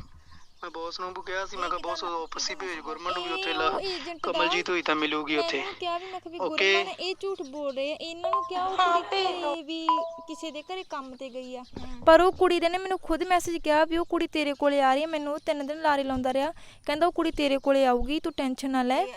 ਇਹ ਏਜੰਟ ਨੇ। ਮੈਂ ਇਹਨੂੰ ਮੇਰੇ ਸਾਰੇ ਵੌਇਸ ਮੈਸੇਜ ਨੂੰ ਮੈਂ ਹੱਥ ਜੋੜ ਕੇ ਇਹੀ ਬਾਰ-ਬਾਰ ਮਿੰਟ ਕਰਦੀ ਰਹੀ ਵੀ ਬਾਈ ਮੈਂ ਇੱਥੋਂ ਨਿਕਲਣਾ ਬਾਰ-ਬਾਰ ਇਹਨੂੰ ਮੈਂ ਮਿੰਟ। ਉਹਨਾਂ ਨੇ ਕੁਝ ਵੀ ਨਹੀਂ ਕਹਿਣਾ, ਤੈਨੂੰ ਆਪਦੇ ਘਰੇ ਲੈ ਕੇ ਜਾਣਗੇ, ਬੇਫਿਕਰ ਹੋ ਜਾ। ਤੂੰ ਸੇਫ ਜਗ੍ਹਾ ਤੇ ਚਲੀ ਜਾਏਂਗੇ, ਜਿੱਥੋਂ ਗੁਰਮਨਦੀਪ ਆਈ ਹੈ ਨਾ ਉੱਥੋਂ ਤੂੰ ਚਲੀ ਜਾਣਾ ਬੌਸ ਦੇ ਘਰ, ਮੇਰੇ ਆਪਣੇ ਘਰ ਚਲੀ ਜਾਣਾ। ਓਕੇ। ਇਹ ਕਹਿ ਰਿਹਾ ਵੀ ਮੇਰਾ ਆਪਣਾ ਘਰ ਹੈ। ਇਹ ਬਈ ਗੱਲ ਗੁੱਲ ਤਾਂ ਸਾਨੂੰ ਦੇ ਦੇਣਗੇ ਨਾ, ਵੈਸੇ ਮੈਂ ਆਪਦੀ ਐਮਡੀ ਕਰਵਾ ਲਈ ਆ। ਗੱਲ ਗੁੱਲ ਤਾਂ ਨਹੀਂ ਨਾ ਕੋਈ ਕਹਿੰਦੇ ਵੀ ਬਸ ਬਈ ਬਣ ਕੇ ਧੰਨਵਾਦ ਆ ਤੇਰਾ ਬਸ ਜਿਹੜਾ ਤੂੰ ਅੱਜ ਇੱਥੇ ਮੈਨੂੰ ਕਢਾ ਦੇਂਗਾ। ਨਹੀਂ ਮੈਨੂੰ ਨਾ ਵੌਇਸ ਮੈਸੇਜ ਨਾ ਭੇਜੀ, ਮੈਨੂੰ ਤੂੰ ਮੈਸੇਜ ਕਰਦੀ ਠੀਕ ਆ ਜਦੋਂ ਮਤਲਬ ਸਾਰਾ ਕੁਝ ਹੋ ਗਿਆ, ਪੈਸੇ ਵਗੈਰਾ ਦੇ ਦਿੱਤੇ ਠੀਕ ਆ ਬਈ ਬਣ ਕੇ ਵੌਇਸ ਮੈਸੇਜ ਨਾ ਭੇਜੀ ਬਸ। ਜਿਹੜਾ ਤੁਸੀਂ ਪਰਿਵਾਰ ਨੂੰ ਭੇਜਿਆ ਸੀ ਉਹ ਮੈਸੇਜ ਤੁਸੀਂ ਦਿਖਾਓ। ਮੈਨੂੰ ਫੋਨ ਹੀ ਚੱਕਣ ਦਿੰਦੇ, ਕਹਿੰਦੇ ਤੂੰ ਫੋਨ ਤੇ ਲੱਗੀ ਪਈ ਆ ਇਹ, ਮੈਨੂੰ ਇਹ ਗੱਲ ਨਹੀਂ ਉਹ ਕਰ ਦਿੰਦੇ। ਤੇ ਨਾਲੇ ਤੂੰ ਹਰੇਕ ਗੱਲ ਵੀ ਬਣ ਕੇ ਜਿਸ ਮੈਂ ਤੈਨੂੰ ਕਿਹਾ ਸੀ ਤੂੰ ਨਾ ਦੱਸੀ, ਹੁਣ ਇਹ ਮੈਨੂੰ ਤੇ ਤੂੰ ਮੈਨੂੰ ਕੱਲਾ ਬਸ ਮੈਸੇਜ ਕਰ ਦੇ ਠੀਕ ਆ। ਕਢਵਾ ਲਓ ਠੀਕ ਆ, ਨਹੀਂ ਦੱਸਦਾ। ਪਾਸਪੋਰਟ ਤਾਂ ਮੇਰਾ ਉਹਨਾਂ ਨੇ ਫੜ ਲਿਆ ਠੀਕ ਆ, ਪਾਸਪੋਰਟ ਹੈ ਨਹੀਂ ਮੇਰੇ ਕੋਲ, ਬਾਕੀ ਮੇਰਾ ਵੀਜ਼ਾ ਮੇਰੇ ਕੋਲ ਟਿਕਟ ਆ ਮੇਰੀ ਠੀਕ ਆ ਨਾ। ਹੁਣ ਬਸ ਗੱਲ ਹੋਣੀ ਬੰਦ ਹੋ ਜੂਗੀ ਤੇ ਹੁਣ ਮੈਂ ਤੁਹਾਡੇ ਨਾਲ ਸੁਬਾਹ ਗੱਲ ਕਰੂੰਗੀ। ਆ ਵਾਈਫਾਈ ਹੁਣ ਬੰਦ ਹੋ ਜਾਊਗਾ ਬਸ 1 ਮਿੰਟ ਤੱਕ, ਤੇ ਤੁਸੀਂ ਉਹਦੇ ਨਾਲ ਗੱਲ ਕਰ ਲਓ ਫਿਰ ਆਪੇ। ਮੈਨੂੰ ਕੀ ਪਤਾ ਸੀ ਤੁਸੀਂ ਉਹਨੂੰ ਜਾਣਦੇ ਆ ਠੀਕ ਆ। ਬਸ ਉਹ ਕਹਿੰਦਾ ਜਿੱਦਾਂ ਹੀ ਕਹਿੰਦਾ ਹੋ ਗਏ ਤੈਨੂੰ ਕਹਿੰਦਾ ਬੁਲਾ ਲਾਂਗੇ ਵਾਪਸ। ਇਹ ਨਾ ਗਾਂ ਦੱਸ ਦਿੰਦੇ ਏਜੰਟ, ਮੁੜ ਕੇ ਇਹਨਾਂ ਦਾ ਮੁੜ ਕੇ ਸਖਤੀ ਕਰਦੇ, ਮੁੜ ਕੇ ਮਾਰਦੇ ਹੈਗੇ, ਮੁੜ ਕੇ ਜਿੱਦਾਂ ਸ਼ਿਕਾਇਤ ਲਾਉਂਦੇ ਹੈਗੇ ਠੀਕ ਆ। ਇਹਨਾਂ ਨੂੰ ਬਸ ਦੱਸਿਓ ਹੋਣਾ ਵੀ ਉਹਨਾਂ ਨੇ ਮੈਨੂੰ ਕੁਛ ਵੀ ਕਿਹਾ ਸੀ, ਬਸ ਤੁਸੀਂ ਇਹਨਾਂ ਨਾਲ ਗੱਲ ਕਰ ਲਓ ਬਾਅਦ ਸੀ। ਤੁਹਾਡੇ ਕੋਲ ਹੀ ਖੜੇ ਹੁੰਦੇ ਹੋ। ਹੁਣ ਗੱਲ ਨਹੀਂ ਹੋਣੀ ਠੀਕ ਆ। ਜਿਹੜੀ ਗੱਲ ਹੋਈ ਤੂੰ ਪਹਿਲਾਂ ਮੈਨੂੰ ਦੱਸਣੀ, ਉਹ ਗੋਰੇ ਕੋਲ ਨਹੀਂ ਕਰਨੀ। ਇਹ ਆਉਂਦੀ ਬਸ ਜਦੋਂ ਰੂਮ 'ਚ ਐਂਟਰ ਕਰਦੇ ਆ ਬਸ। ਨਹੀਂ ਕਰਦੀ ਫਿਰ ਤੂੰ ਉਹਦੇ ਨਾਲ ਗੱਲ ਕਰ ਠੀਕ ਆ, ਪੈਸਿਆਂ ਦੀ ਠੀਕ ਆ। ਪੈਸਿਆਂ ਦੀ ਨਾ ਕਰ, ਤੂੰ ਉਹਦੇ ਨਾਲ ਗੱਲ ਕਰ ਵੀ ਕਿਵੇਂ ਬਈ ਵਾਪਸ ਕਰਾ, ਜਿਵੇਂ ਮਰਜ਼ੀ ਕਰੋ। ਥੋੜੇ ਬਹੁਤ ਤਾਂ ਭਰਨੇ ਪੈਣਗੇ, ਇਹ ਖੜਾ ਨਹੀਂ ਛੱਡਦੇ, ਬਹੁਤ ਭੈੜੇ ਆ ਇਹ। ਠੀਕ ਹੈ ਚੰਗਾ ਬਾਏ। ਹੁਣ ਮੈਂ ਜਾਂਦੀ ਹਾਂ ਠੀਕ ਆ, ਕਮਰੇ 'ਚ ਹੁਣ ਸੁਬਾਹ ਗੱਲ ਕਰੂੰਗੀ। ਗੱਲ ਕਰ ਲਓ ਤੁਸੀਂ ਉਹ ਮੁੰਡੇ ਨਾਲ ਠੀਕ ਆ, ਡੈਡੀ ਦੀ ਵੀ ਗੱਲ ਕਰ ਦੇ, ਸਾਰਿਆਂ ਦੀ ਗੱਲ ਕਰਾ ਦੇ ਬਾਏ। ਬਿਲਕੁਲ। ਤਾਂ ਤੁਸੀਂ ਜਦੋਂ ਫਿਰ ਕਮਲ ਜੀ ਜਦੋਂ ਤੁਸੀਂ ਉੱਥੇ ਰਹੇ ਤੇ ਉਦੋਂ ਤੁਹਾਨੂੰ ਕੀ ਦਿਮਾਗ ਦੇ ਵਿੱਚ ਜਦੋਂ ਸਾਰਾ ਕੁਝ ਤੁਹਾਡੇ ਨਾਲ ਬੀਤ ਰਿਹਾ ਸੀ, ਜ਼ਿਹਨ ਦੇ ਵਿੱਚ ਕੀ ਚੱਲ ਰਿਹਾ ਸੀਗਾ? ਨੈਚੁਰਲੀ ਤੁਸੀਂ ਸੋਚ ਰਹੇ ਹੋਵੋਗੇ ਵੀ ਮੈਂ ਕਿੱਥੇ ਆ ਕੇ ਫਸ ਗਈ, ਤੇ ਉਮੀਦ ਹੈਗੀ ਸੀ ਤੁਹਾਨੂੰ ਵੀ ਤੁਸੀਂ ਇਹੋ ਜਿਹੇ ਸਿਚੁਏਸ਼ਨ ਦੇ ਵਿੱਚੋਂ ਬਾਹਰ ਨਿਕਲ ਆਓਗੇ? ਨਹੀਂ ਮੈਂ ਤਾਂ ਇਹ ਮੈਨੂੰ ਇਹੀ ਕਹਿੰਦੀ ਸੀ ਬਾਰ-ਬਾਰ ਤੂੰ ਹੌਸਲਾ ਰੱਖ। ਮੈਂ ਕਿਹਾ ਵੀ ਮੇਰੇ ਕੋਲੇ ਹੌਸਲਾ ਹੈ ਨਹੀਂਗਾ। ਮੈਂ ਕਿਹਾ ਵੀ ਜੇ ਕਢਵਾ ਲਓਗੇ ਤਾਂ ਚੰਗੀ ਗੱਲ ਆ। ਮੈਂ ਕਿਹਾ ਵੀ ਮੈਂ ਗਲਤ ਨਹੀਂ ਇੱਥੇ ਕੁਛ ਹੋਣ ਦੀ, ਮਰਨਾ ਮਨਜ਼ੂਰ ਆ, ਪਰ ਮੈਂ ਕਿਹਾ ਮੈਂ ਮੁਸਲਮਾਨਾਂ ਦੀ ਮੈਂ ਗੁਲਾਮ ਨਹੀਂ ਬਣਨਾ। ਮੈਂ ਕਿਹਾ ਮੈਂ ਇਹਨਾਂ ਨੂੰ ਇਹੀ ਕਿਹਾ ਵੀ ਮੈਂ ਬਾਰ-ਬਾਰ ਵੀ ਮੈਂ ਕਿਹਾ ਮੈਨੂੰ ਨਹੀਂ ਪਤਾ ਸੀ ਵੀ ਇੱਥੇ ਆਹ ਕੁਛ ਆ, ਕਢਵਾ ਲਓ ਜੇ ਕਢਵਾ ਸਕਦੇ ਹੋ ਤਾਂ। ਕੁੜੀਆਂ ਬਹੁਤ ਗਈ ਇਹਨਾਂ ਨੇ, ਮੈਂ ਕਿਹਾ ਕੁੜੀਆਂ ਕੋਈ ਗੱਲ ਕਰਨ ਨੂੰ ਤਿਆਰ ਨਹੀਂ ਸੀਗੀਆਂ ਮੈਨੂੰ ਦੀ, ਤੇ ਇੱਕ ਹੀ ਸੀ ਬਸ ਉਸ ਦੀ ਮੈਂ ਗੱਲ ਕਰਵਾਉਣੀ ਸੀ, ਉਸੇ ਨਾਲ ਹੀ ਮੈਂ ਮਿਲ ਕੇ ਮੈਂ ਉਹਨੂੰ ਇਹ ਗਈ ਸੀ, ਮੈਂ ਕਿਹਾ ਆਪਾਂ ਭੱਜ ਚੱਲੀਏ। ਉਸੇ ਰਾਤ ਉਹਨੂੰ ਉਹ ਕੁੜੀ ਨੂੰ ਉੱਥੋਂ ਭੇਜਤਾ। ਉਹਨਾਂ ਨੂੰ ਪਤਾ ਲੱਗ ਗਿਆ ਸੀ ਵੀ ਮੈਂ ਇਹਦੇ ਨਾਲ ਹੀ ਗੱਲ ਕਰਦੀ, ਇਹਦੇ ਨਾਲ ਬੋਲ ਰਹੀ ਹਾਂ। ਉਹਨਾਂ ਨੂੰ ਉਹ ਕਹਿੰਦੀ ਵੀ ਸੀ ਵੀ ਤੁਸੀਂ ਦੋਨੇ ਖਿਚੜੀ ਪਕਾਉਣੀ ਆ ਦੋਨੇ ਰਲ ਕੇ। ਉਹਨੂੰ ਭੇਜਤਾ ਕੁੜੀ ਨੂੰ ਕੰਮ ਤੇ, ਮੈਨੂੰ ਉਹਨਾਂ ਨੇ ਨਹੀਂ ਭੇਜਿਆ।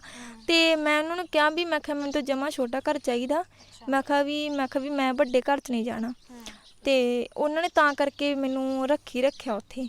ਮੈਂ ਤਾਂ ਬਸ ਫਿਰ ਮੈਨੂੰ ਜਦੋਂ ਉਹ ਮੈਨੂੰ ਸਾਰਾ ਕੁਝ ਜਿੱਦਾਂ ਮੈਂ ਆਉਣਾ ਸੀਗਾ, ਮੈਨੂੰ ਏਜੰਟ ਦੇ ਘਰੇ ਲੈ ਗਏ।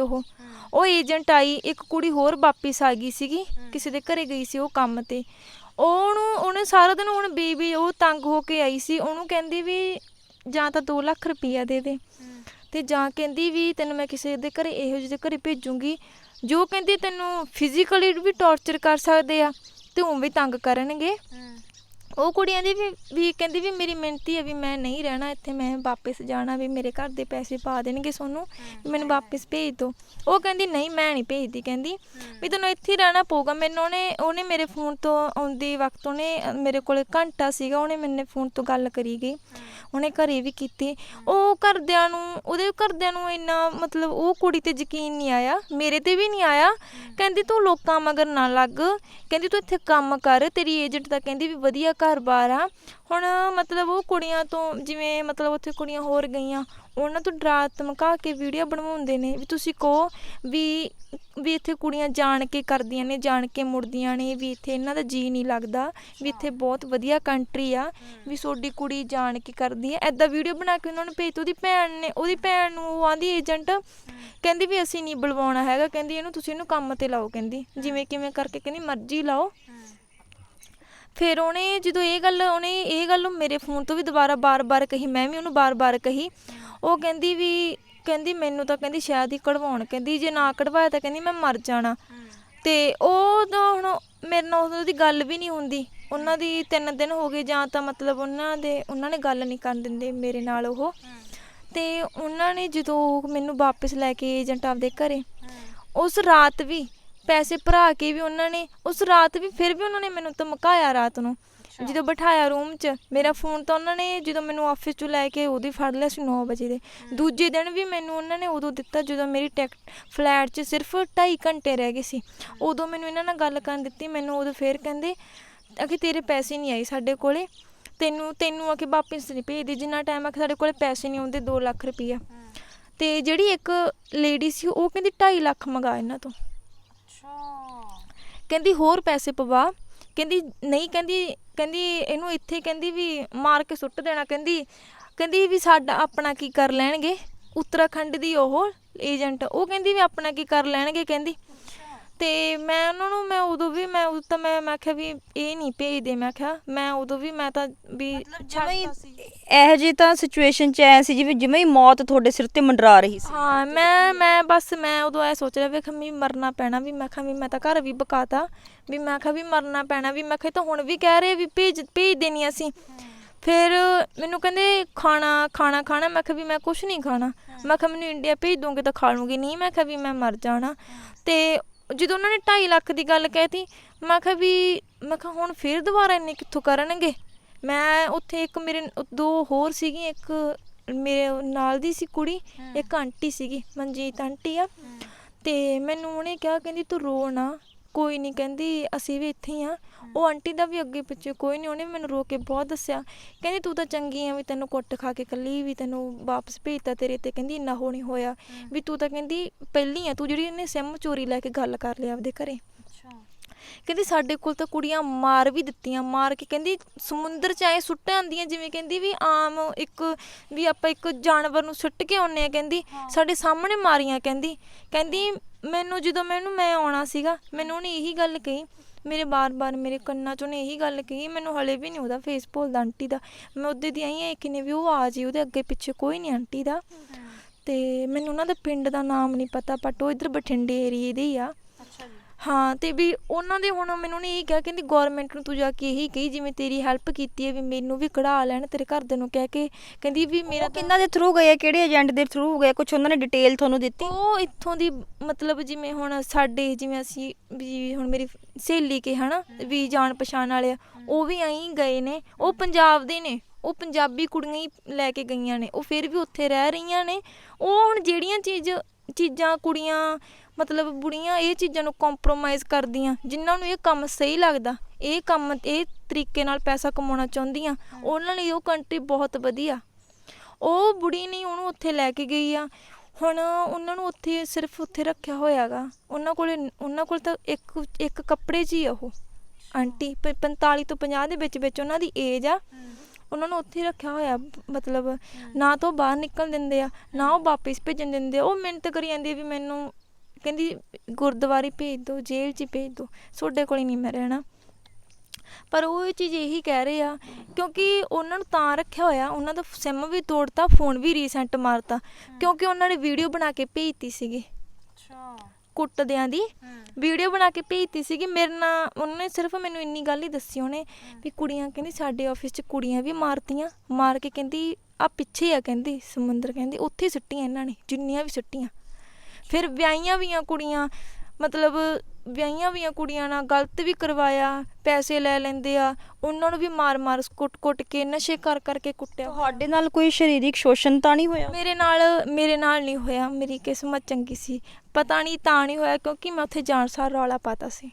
ਮੇਰਾ ਪਹਿਲੇ ਦਿਨ ਹੀ ਮੈਂ ਤਾਂ ਉਹਨਾਂ ਦੀ ਸਮਝ ਗਈ ਸੀ। ਸਾਰਿਆਂ ਨੂੰ ਮੈਂਟਲੀ ਤੇ ਫਿਜ਼ੀਕਲੀ ਬਹੁਤ ਟੌਰਚਰ ਕੀਤਾ। ਹਾਂ, ਮੈਨੂੰ ਡਰਾਇਆ ਬਹੁਤ ਆ, ਮੈਨੂੰ ਬਹੁਤ ਧਮਕੀਆਂ ਦਿੱਤੀਆਂ ਉਹਨਾਂ ਨੇ, ਬਹੁਤ ਜ਼ਿਆਦਾ। ਮੈਂ ਤਾਂ ਉਹਨਾਂ ਨੂੰ ਕਹਿਤਾ ਸੀ ਵੀ ਜੇ ਵੀ ਸੇਫ ਰਿਹਾ ਤਾਂ ਵੀ ਠੀਕ ਆ, ਨਹੀਂ ਵੀ ਮੈਂ ਮਰ ਜਾਣਾ, ਪਰ ਮੈਂ ਕਿਹਾ ਵੀ ਮੈਂ ਕਿਸੇ ਦੇ ਘਰੇ ਨਹੀਂ ਜਾਣਾ। ਮੈਂ ਬਸ ਇਹ ਚੀਜ਼ ਉਹਨਾਂ ਨੂੰ ਕਹੀ ਸੀ। ਧਮਕਾਇਆ ਮੈਨੂੰ ਵੀ ਬਹੁਤ ਡਰਾਇਆ, ਪੈਸੇ ਭਰਾ ਕੇ ਵੀ ਬਹੁਤ ਡਰਾਇਆ ਉਹਨਾਂ ਨੇ। ਉਹਨੇ ਇਹ ਵੀ ਕਹਿਤਾ ਸੀ, ਕਹਿੰਦੀ ਵੀ ਆਪਾਂ ਵੱਧ ਪੈਸੇ ਮੰਗਦੇ ਆ, ਹੋਰ ਪੈਸੇ ਮੰਗਦੇ ਆ, ਆਪਾਂ 2.5 ਲੱਖ ਮੰਗਦੇ ਇਹਨਾਂ ਤੋਂ ਹੋਰ। ਕਹਿੰਦੀ ਜਾਂ ਤਾਂ ਪੈਸੇ ਭੇਜ ਦੇਣਗੇ, ਲੜਕੀ ਚਾਹੀਦੀ ਹੋਊਗੀ ਕਹਿੰਦੀ ਉਹਨਾਂ ਨੂੰ, ਤੇ ਨਹੀਂ ਕਹਿੰਦੀ ਆਪਾਂ ਪੈਸੇ ਹਮਾਰੇ ਪਾਸ ਕਹਿੰਦੀ ਅੱਧੇ ਆ ਹੀ ਗਏ ਆ, ਤੇ ਕਹਿੰਦੀ ਤੈਨੂੰ ਖ਼ਤਮ ਕਰਨਾ ਕਹਿੰਦੀ ਕੋਈ ਬਹੁਤ ਵੱਡਾ ਕੰਮ ਨਹੀਂ ਹੈਗਾ, ਕਹਿੰਦੀ ਬਹੁਤ ਕੀਤੇ ਹੋਏ ਕਹਿੰਦੀ ਅਸੀਂ ਇੱਦਾਂ ਦੇ ਕੰਮ। ਉਹ ਇਹੀ ਚੀਜ਼ ਕਹਿੰਦੇ ਨੇ, ਉਹ ਡਰਦੇ ਬਿਲਕੁਲ ਵੀ ਨਹੀਂ ਹੈਗੇ, ਇਹੀ ਚੀਜ਼ ਆ। ਬਟ ਉਹਨਾਂ ਨੂੰ ਪੁਲਿਸ ਵੀ ਉੱਧਰਲੀ ਹੁਣ ਕੁੜੀਆਂ ਭੱਜ ਕੇ ਗੁਰੂ ਘਰ 'ਚ ਬਹੁਤ ਬੈਠੀਆਂ ਹੋਈਆਂ ਨੇ ਜਿਨ੍ਹਾਂ ਨੂੰ ਹੈਲਪ ਦੀ ਲੋੜ ਆ, ਪਰ ਉਹ ਤਾਂ ਹੁਣ ਜਿਹੜੇ ਗੁਰੂ ਘਰ 'ਚ ਮਤਲਬ ਬਾਬਾ ਜੀ ਨੇ ਵਾਈਟ ਪਾਸਪੋਰਟ ਬਣਾ ਕੇ ਭੇਜ ਦੇਣਗੇ, ਪਰ ਜਿਹੜੀਆਂ ਕੁੜੀਆਂ ਆਫਿਸਾਂ 'ਚ ਕੈਦ ਨੇ ਉਹ ਨਹੀਂ ਨਿਕਲ ਸਕਦੀਆਂ। ਉਹਨਾਂ ਦਾ ਇਹ ਨਹੀਂ ਪਤਾ ਉਹ ਮਾਰ ਵੀ ਦਿੱਤੀਆਂ ਹੋਣ, ਪਰ ਜਿਹੜੀ ਮਨਜੀਤ ਆਂਟੀ, ਮੈਂ ਨਹੀਂ ਵੀ ਉਹਨੂੰ ਕਢਾਉਣ, ਕਿਉਂਕਿ ਉਹ ਸੱਚ ਦੱਸੂਗੀ, ਉਹਦੇ ਸਾਹਮਣੇ ਬਹੁਤ ਕੁਝ ਗਲਤ ਹੋਇਆ। ਸਿਕੰਦਰ ਸਿੰਘ ਜੀ, ਤੁਹਾਡੀ ਬੇਟੀ ਉੱਥੇ ਫਸੀ ਹੋਈ ਸੀਗੀ ਔਰ ਤੁਸੀਂ ਪਿੱਛੋਂ ਜਦੋਂ ਤੁਹਾਨੂੰ ਸਾਰੀ ਗੱਲਬਾਤ ਪਤਾ ਲੱਗਦੀ ਹੈ, ਤੁਸੀਂ ਫਿਰ ਕਿਸ ਨੂੰ ਸੰਪਰਕ ਕੀਤਾ? ਜਾਂ ਜਿਸ ਤਰ੍ਹਾਂ ਹਰਭਜਨ ਸਿੰਘ ਜੀ ਨੇ ਟਵੀਟ ਕੀਤਾ ਸੀਗੇ, ਰਾਜ ਸਭਾ ਮੈਂਬਰ ਨੇ, ਉਹ ਕਿ ਅਸੀਂ ਇਸ ਲੜਕੀ ਨੂੰ ਰੈਸਕਿਊ ਕੀਤਾ ਹੈ, ਤਾਂ ਤੁਸੀਂ ਹਰਭਜਨ ਸਿੰਘ ਜੀ ਤੱਕ ਕਿਸ ਤਰ੍ਹਾਂ ਪਹੁੰਚ ਕੀਤੀ? ਅਸੀਂ ਜੀ ਇਕਬਾਲ ਸਿੰਘ ਨਾਲ ਗੱਲ ਕਰੀ ਸੀਗੀ ਜੀ। ਇਕਬਾਲ ਸਿੰਘ ਨੇ ਉਧਰ ਫੋਨ ਕਰਿਆ ਸੀਗਾ ਹਰਭਜਨ ਸਿੰਘ ਨੇ। ਇਕਬਾਲ ਸਿੰਘ ਜਿਹੜੇ ਆਮ ਆਦਮੀ ਪਾਰਟੀ ਦੇ ਆ, ਤੁਸੀਂ ਕਿੱਦਾਂ ਪਹੁੰਚੇ? ਉਹਨਾਂ ਤੱਕ ਜੀ ਸਾਡੇ ਚਾਚਾ ਜੀ ਵਰਕਰ ਆ, ਆਮ ਪਾਰਟੀ ਦੇ ਮੈਂਬਰ ਵੀ ਆ, ਉਹ ਆਪਣੇ ਪਿੰਡ 'ਚ ਪੰਚਾਇਤੀ ਮੈਂਬਰ ਵੀ ਹੈ। ਉਹਨਾਂ ਨੇ ਬਸ ਕੋਸ਼ਿਸ਼ ਕੀਤੀ ਹੈ। ਉਦੋਂ ਗਾਹਾਂ ਉਹਨਾਂ ਨੇ ਸੰਪਰਕ ਕਰਕੇ ਉੱਥੇ ਫੋਨ ਲਾ ਕੇ ਉਹਨਾਂ ਨੇ ਮੇਰੇ ਨਾਲ ਸੰਪਰਕ ਕਰਿਆ। ਫਿਰ ਸਾਰੀ ਗੱਲਬਾਤ ਮੈਨੂੰ ਪੁੱਛ ਕੇ ਫਿਰ ਬੱਚੇ ਨੂੰ ਵੀ ਮੈਸੇਜ ਕੀਤਾ ਉਹਨਾਂ ਨੇ ਮਦਦ ਕੀਤੀ ਸਾਡੀ। ਪੈਸੇ ਭਾਵੇਂ ਅਸੀਂ ਲੱਖ ਚਲੋ ਡਰਦਿਆਂ ਨੇ ਕਿਵੇਂ ਵੀ ਭਰਤੇ, ਪਰ ਸਾਨੂੰ ਕਹਿੰਦੀ ਸੀ ਸਰਕਾਰ ਵੀ ਤੁਸੀਂ ਪੈਸੇ ਨਾ ਭਰੋ, ਤੁਹਾਡੀ ਬੇਟੀ ਵਾਪਸ ਬੁਲਾ ਲਾਂਗੇ, 2 ਦਿਨਾਂ 'ਚ ਬੁਲਾ ਲਾਂਗੇ, ਪਰ ਅਸੀਂ ਡਰਦੇ ਨੇ ਐਵੇਂ ਭਰਤੇ ਵੀ ਨੁਕਸਾਨ ਨਾ ਹੋ ਜਾਏ ਬਸ ਬੇਟੀ ਦੇ। ਕਿੰਨੇ ਪੈਸੇ ਕੁੱਲ ਦਿੱਤੇ ਉਹਨਾਂ ਨੂੰ? ਅਸੀਂ ਜੀ ਸਾਥੋਂ ਮੰਗਦੇ ਸੀ ਉਹ 2 ਲੱਖ ਰੁਪਈਆ, ਅਸੀਂ 1.5 ਲੱਖ ਰੁਪਈਆ ਦਿੱਤਾ ਜੀ। ਹਾਂਜੀ, ਕੁੱਲੋਂ ਕਿੰਨਾ ਖਰਚਾ ਹੋ ਗਿਆ? ਪਹਿਲਾਂ ਵੀ ਗਏ ਆ ਇਹ ਏਜੰਟ ਦੇ? ਸਾਰਾ ਟੋਟਲ 2 ਲੱਖ ਰੁਪਈਆ ਲੱਗ ਗਿਆ ਜੀ। ਤੇ ਤੁਹਾਨੂੰ ਕਮਲਜੀਤ ਕੀ ਕਿਹਾ ਸੀਗਾ ਵੀ ਕਿੰਨੀ ਤਨਖਾਹ ਤੁਹਾਨੂੰ ਦਿੱਤੀ ਜਾਊਗੀ? ਮੈਨੂੰ ਇਹ 20 ਤੋਂ 25 ਦੇ ਵਿੱਚ ਕਿਹਾ ਗਿਆ ਸੀ। ਉਹ ਕਹਿੰਦੇ ਵੀ ਜੇ ਕੰਮ ਕਰੇਂਗੀ ਵਧੀਆ ਤਾਂ 30 ਵੀ ਕਰ ਦੇਣਗੇ, ਪਰ 20 ਤੋਂ 25 'ਚ ਕਹਿੰਦੇ ਸੀ ਸਟਾਰਟਿੰਗ ਦੇਣਗੇ। ਤੇ ਜਦੋਂ ਤੁਸੀਂ ਗਏ ਹੋ, ਤੁਸੀਂ ਤੁਸੀਂ ਵੀਜ਼ਾ ਤੇ ਗਏ ਸੀ, ਵਰਕ ਪਰਮਿਟ ਮਿਲਿਆ ਸੀ ਤੁਹਾਨੂੰ? ਜਿਹੜਾ ਵੀਜ਼ਾ ਸੀਗਾ ਉਹ ਕਿਸ ਬੇਸ ਤੇ ਮਿਲਿਆ ਸੀ? ਨਹੀਂ, ਉਹ ਟੂਰਿਸਟ ਵੀਜ਼ਾ ਲਵਾਉਂਦੇ ਨੇ ਤੇ ਰਿਟਰਨ ਟਿਕਟ ਫੇਕ ਬਣਵਾਉਂਦੇ ਨੇ ਉਹ, ਤੇ ਮੁੰਬਈ 에ਅਰਪੋਰਟ ਤੇ ਜਦੋਂ ਰੋਕਦੇ ਨੇ ਉਹ ਇਹੀ ਚੀਜ਼ ਕਹਿੰਦੇ ਆ, ਇਹੀ ਚੀਜ਼ ਸਿਖਾਉਂਦੇ ਆ ਵੀ ਏਜੰਟ ਦਾ ਨਾਮ ਨਹੀਂ ਲੈਣਾ, ਤੁਸੀਂ ਇਹ ਗੱਲ ਕਹਿਣੀ ਆ ਵੀ ਜਾਂ ਤਾਂ ਵੀ ਸਾਡਾ ਕੋਈ ਕਜ਼ਨ ਆ, ਜਾਂ ਮਤਲਬ ਮੇਰੀ ਕੋਈ ਫਰੈਂਡ ਆ, ਜਾਂ ਵੀ ਮਾਸੀ ਆ ਜਾਂ ਦੀਦੀ ਆ। ਸਾਨੂੰ ਇੱਕ ਕੁੜੀ ਦੀ ID ਸੈਂਡ ਕੀਤੀ ਸੀ ਉਹਨਾਂ ਨੇ ਐਂ ਕਿਹਾ ਸੀ ਵੀ ਤੁਸੀਂ ਐਂ ਕਹਿਣਾ ਵੀ ਸਾਡੀ ਦੀਦੀ ਆ, ਬਿਊਟੀ ਪਾਰਲਰ ਦਾ ਕੰਮ ਕਰਦੀ ਆ, ਵੀ ਸਾਨੂੰ ਇਹਨਾਂ ਨੇ ਘੁੰਮਣ ਲਈ ਬੁਲਾਇਆ, ਵੀ ਬਾਅਦ ਵਿੱਚ ਜਿੰਨਾ ਤੁਸੀਂ ਘਰੇ ਕੰਮ ਜਾਓਗੇ ਉਹ ਆਪੇ ਤੁਹਾਨੂੰ 2 ਸਾਲ ਦਾ ਵਰਕ ਪਰਮਿਟ ਬਣਵਾ ਕੇ ਦੇਣਗੇ। ਹਾਂਜੀ, ਉਹਨਾਂ ਨੇ ਇਹੀ ਕਿਹਾ ਗਿਆ ਸੀਗਾ।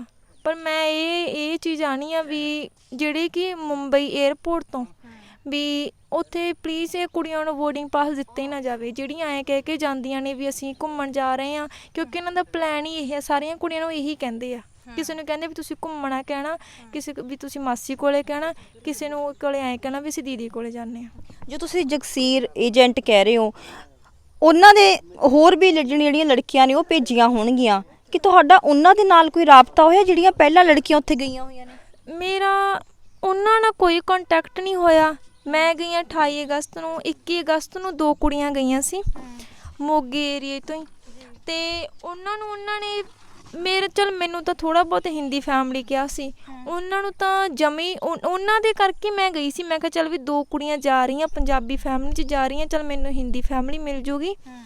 ਮੈਂ ਉਹ 21 ਤਰੀਕ ਨੂੰ ਗਈਆਂ, ਉਹਨਾਂ ਨੂੰ ਇਹ ਗੱਲ ਕਹੀ ਗਈ ਸੀਗੀ ਵੀ ਪੰਜਾਬੀ ਤਾਂ ਘਰ ਹੈਗਾ, ਵੀ ਪੰਜਾਬੀ ਫੈਮਿਲੀ ਆ, ਵੀ ਇੱਧਰ ਜਾ ਕੇ ਉੱਧਰ ਜਾ ਕੇ ਰਹਿਣ ਲੱਗੇ ਸੈੱਟ ਹੋਏ ਵੇ ਆ, ਵੀ ਉਹਨਾਂ ਦੀ ਫੈਕਟਰੀ ਆ, ਵੀ ਇੱਕ ਨੇ ਬੱਚਾ ਸਾਹਮਣੇ ਇੱਕ ਨੇ ਘਰ ਦਾ ਕੰਮ ਕਰਨਾ। ਤੇ ਉਹ ਮੇਰੇ ਤੋਂ ਪਹਿਲਾਂ ਆਈਆਂ, ਮੈਂ ਆਈ ਹਾਂ ਕਿ 3 ਤਰੀਕ ਨੂੰ ਬਸ, ਤੇ ਉਹ ਆਏ ਹੋਣਗੇ ਵੱਧ ਤੋਂ ਵੱਧ 28 ਜਾਂ 29 ਤਰੀਕ ਨੂੰ। ਵੀ ਮਤਲਬ ਵੀ ਮੇਰਾ ਜਾਣਾ ਸੀ ਉੱਥੇ, ਉਹਨਾਂ ਦਾ ਆਉਣਾ ਸੀ। ਉਹ ਵੀ 1.5 ਲੱਖ ਭਰ ਕੇ ਹੀ ਗਈਆਂ, 50 ਉਹਨਾਂ ਦਾ ਪਹਿਲਾਂ ਲੱਗਿਆ ਸੀ। ਮੈਨੂੰ ਇਹ ਉੱਥੋਂ ਪਤਾ ਲੱਗੇ ਜਿੱਦਾਂ ਮੈਂ ਏਜੰਟ ਦੇ ਘਰ ਗਈ ਹਾਂ, ਉੱਥੇ ਪੰਜਾਬੀ ਆਂਟੀ ਵਰਗੀਆਂ ਸੀਗੀਆਂ, ਮੈਨੂੰ ਉਹਨਾਂ ਨੇ ਦੱਸਿਆ ਸੀ ਵੀ 2 ਕੁੜੀਆਂ ਇੱਥੇ ਵੀ ਆਈਆਂ ਸੀ। ਉਹਨਾਂ ਨੂੰ ਕਹਿੰਦੀਆਂ ਇਹ ਗੱਲ ਕਹਿ ਕੇ ਤੋਰੇ ਅਸੀਂ ਵੀ ਅਸੀਂ ਇੱਕ ਘਰੇ ਕੰਮ ਕਰਨਾ। ਮੈਂ ਕਿਹਾ ਹਾਂ, ਮੈਂ ਕਿਹਾ ਮੈਨੂੰ ਉਹਨਾਂ ਬਾਰੇ ਦੱਸਿਆ ਸੀ, ਮੈਂ ਕਿਹਾ ਮੈਂ ਤਾਂ ਹੀ ਆਈ ਹਾਂ ਵੀ ਇੱਕ ਘਰ 'ਚ 2 ਕੁੜੀਆਂ ਰਹਿ ਸਕਦੀਆਂ। ਇਹ ਚੀਜ਼ ਕਹੀ ਗਈ ਸੀ ਵੀ ਤੁਸੀਂ ਇੱਕ ਘਰ 'ਚ 2 ਕੁੜੀਆਂ ਰਹਿ ਸਕਦੀਆਂ।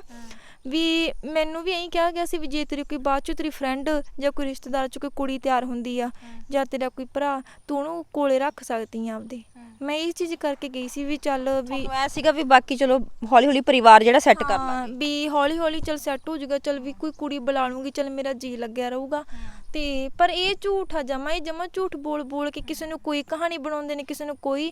ਤੇ ਪਰ ਇਹ ਝੂਠ ਬੋਲਦਾ ਉਹੀ ਹੈ ਪਿੰਡ ਮਾਣਕੇ ਤੋਂ, ਜਿਹੜਾ ਮਤਲਬ ਕਿ ਜਗਸੀਰ ਏਜੰਟ ਆ, ਝੂਠ ਉਹੀ ਬੋਲ। ਤੁਸੀਂ ਸਿਕੰਦਰ ਸਿੰਘ ਜੀ, ਤੁਸੀਂ ਜਿਸ ਤਰ੍ਹਾਂ ਲੇਬਰ ਕਰਦੇ ਹੋ, ਤੁਹਾਡੇ ਜਿਹੜੇ ਪਤਨੀ ਆ ਉਹ ਵੀ ਘਰਾਂ ਦੇ ਵਿੱਚ ਕੰਮ ਕਰਦੇ ਨੇ, ਤੁਸੀਂ ਫਿਰ ਇੰਨੀ ਜਿਹੜੀ ਰਾਸ਼ੀ ਹੈ ਕਿਵੇਂ ਤੁਸੀਂ ਜੁਟਾਈ? ਇਹ ਮੈਂ ਤਾਂ ਘਰ ਗਹਿਣੇ ਕਰਿਆ ਜੀ। ਹਾਂਜੀ, ਹੋਰ ਮੇਰੇ ਕੋਲ ਕੋਈ ਚਾਰਾ ਨਹੀਂ ਸੀਗਾ, ਕੋਈ ਸਾਧਨ ਹੋਰ ਨਹੀਂ ਸੀਗਾ ਮੇਰੇ ਕੋਲ। ਧਰਨ ਵਾਲਾ ਇਕੱਲਾ ਘਰ ਸੀਗਾ ਜੀ, ਮੇਰਾ ਘਰ ਧਰਿਆ ਜੀ। ਮੈਂ ਪਿੰਡ 'ਚ ਹੀ ਗਹਿਣੇ ਕਰਾਇਆ ਗਾ, ਤੇ ਉਹਨਾਂ ਨੇ ਗਾਹਾਂ ਆੜਤੀਏ ਤੋਂ ਆਪਦੇ ਤੋਂ ਪੈਸੇ ਲੈ ਕੇ ਤੇ ਜੀ 3 ਰੁਪਈਆਂ ਦੇ ਵਿਆਜ ਤੇ ਜੀ ਸਾਲ ਭਰ ਦੀ ਮਤਲਬ ਘਰ ਦੀ ਜਿਹੜੀ ਛੱਤ ਸੀਗੀ ਉਹ ਹੁਣ ਤੁਸੀਂ ਦਿੱਤੀ? ਧਰ ਚੁੱਕੀਆਂ ਜੀ, ਤੇ 3 ਰੁਪਏ ਵਿਆਜ ਤੇ ਦਿੱਤੇ ਜੀ। ਤੇ ਇੰਨੀ ਰਕਮ ਤੇ ਸਾਲ ਦੇ ਵਿੱਚ ਜੇ ਪੈਸੇ ਮੁੜ ਗਏ ਠੀਕ ਆ, ਨਹੀਂ ਘਰ ਖਾਲੀ ਕਰਨਾ ਪਊਗਾ। ਆਹੀ ਬਸ, ਆਪਣੇ ਤੋਂ ਕੋਲੇ ਕੁਛ ਨਹੀਂ ਹੁਣ ਜੀ ਇਸ ਟਾਈਮ। ਇਹ ਤਾਂ ਤੁਹਾਨੂੰ ਦੂਰੀ ਮਾਰ ਪੈ ਗਈ। ਹਾਂਜੀ, ਕਿਉਂਕਿ ਜੀ 300 ਰੁਪਏ ਨਾਲ ਦਾ ਜੀ ਕੁਛ ਵੀ ਨਹੀਂ ਹੁੰਦਾ। 300 ਰੁਪਏ ਨਾਲ ਤੁਸੀਂ ਐਂ ਦੇਖ ਲਓ ਵੀ ਘਰ ਦਾ ਖਰਚਾ ਵੀ ਨਹੀਂ ਚੱਲਦਾ। ਹਾਂ 300 ਰੁਪਏ ਆਮਦਨ ਜਾਵਾਂਗੇ ਤਾਂ ਕੋਈ ਹੋਰ ਕੋਈ ਸਹਾਰਾ ਨਹੀਂ ਕੋਈ ਵੀ। ਇਹ ਗੁੱਡੀ ਵੱਡੀ ਆ, ਦੂਜੇ ਬੱਚੇ ਛੋਟੇ ਆ, ਉਹ ਪੜ੍ਹਦੇ ਆ, ਤੇ ਉਹਨਾਂ ਦਾ ਵੀ ਖਰਚਾ, ਚੁੱਲ੍ਹੇ ਦਾ ਵੀ ਖਰਚਾ ਤੁਸੀਂ ਦੇਖ ਲਓ ਵੀ ਹੁਣ ਇਕੱਲਾ ਵਿਆਜ ਹੀ ਮੁੜੂਗਾ, ਮੂਲ ਦਾ ਕਿੱਥੋਂ ਮੁੜੂਗਾ ਜੀ। ਬਸ ਹੋਰ ਕੁਛ ਨਹੀਂ ਮੇਰੇ ਕੋਲੇ। ਕੀ ਕੋਈ ਅਪੀਲ ਕਰਨਾ ਚਾਹੁੰਦੇ ਹੋ ਸਰਕਾਰ ਨੂੰ? ਅਸੀਂ ਚਾਹੁੰਦੇ ਵੈਸੇ ਜੇ ਸਾਡਾ ਜਿਹੜਾ ਖਰਚਾ ਹੋਇਆ ਵੀ ਉਹ ਇੱਕ ਤਾਂ ਮੁੜਾਇਆ ਜਾਵੇ ਉਹ ਤੋਂ, ਏਜੰਟ ਤੋਂ, ਮਾਣੂ ਕਹਿੰਦਾ ਉਹਨੂੰ ਕਹਿ ਦਿੰਦੇ ਹੈਗੇ, ਗੋਰਾ ਕਹਿ ਦਿੰਦੇ ਨਾ, ਜਗਸੀਰ ਆ। ਤਾਂ ਅੱਗੇ ਵੀ ਉਹਨੇ ਆਪਦੇ ਪਿੰਡੋਂ ਵੀ ਕੁੜੀਆਂ ਭੇਜੀਆਂ ਸੀ, ਉਹ ਕੁੜੀਆਂ ਦਾ ਵੀ ਉਹਨੂੰ 4 ਲੱਖ ਰੁਪਈਆ ਮੁਆਵਜ਼ਾ ਪਿਆ ਹੈ।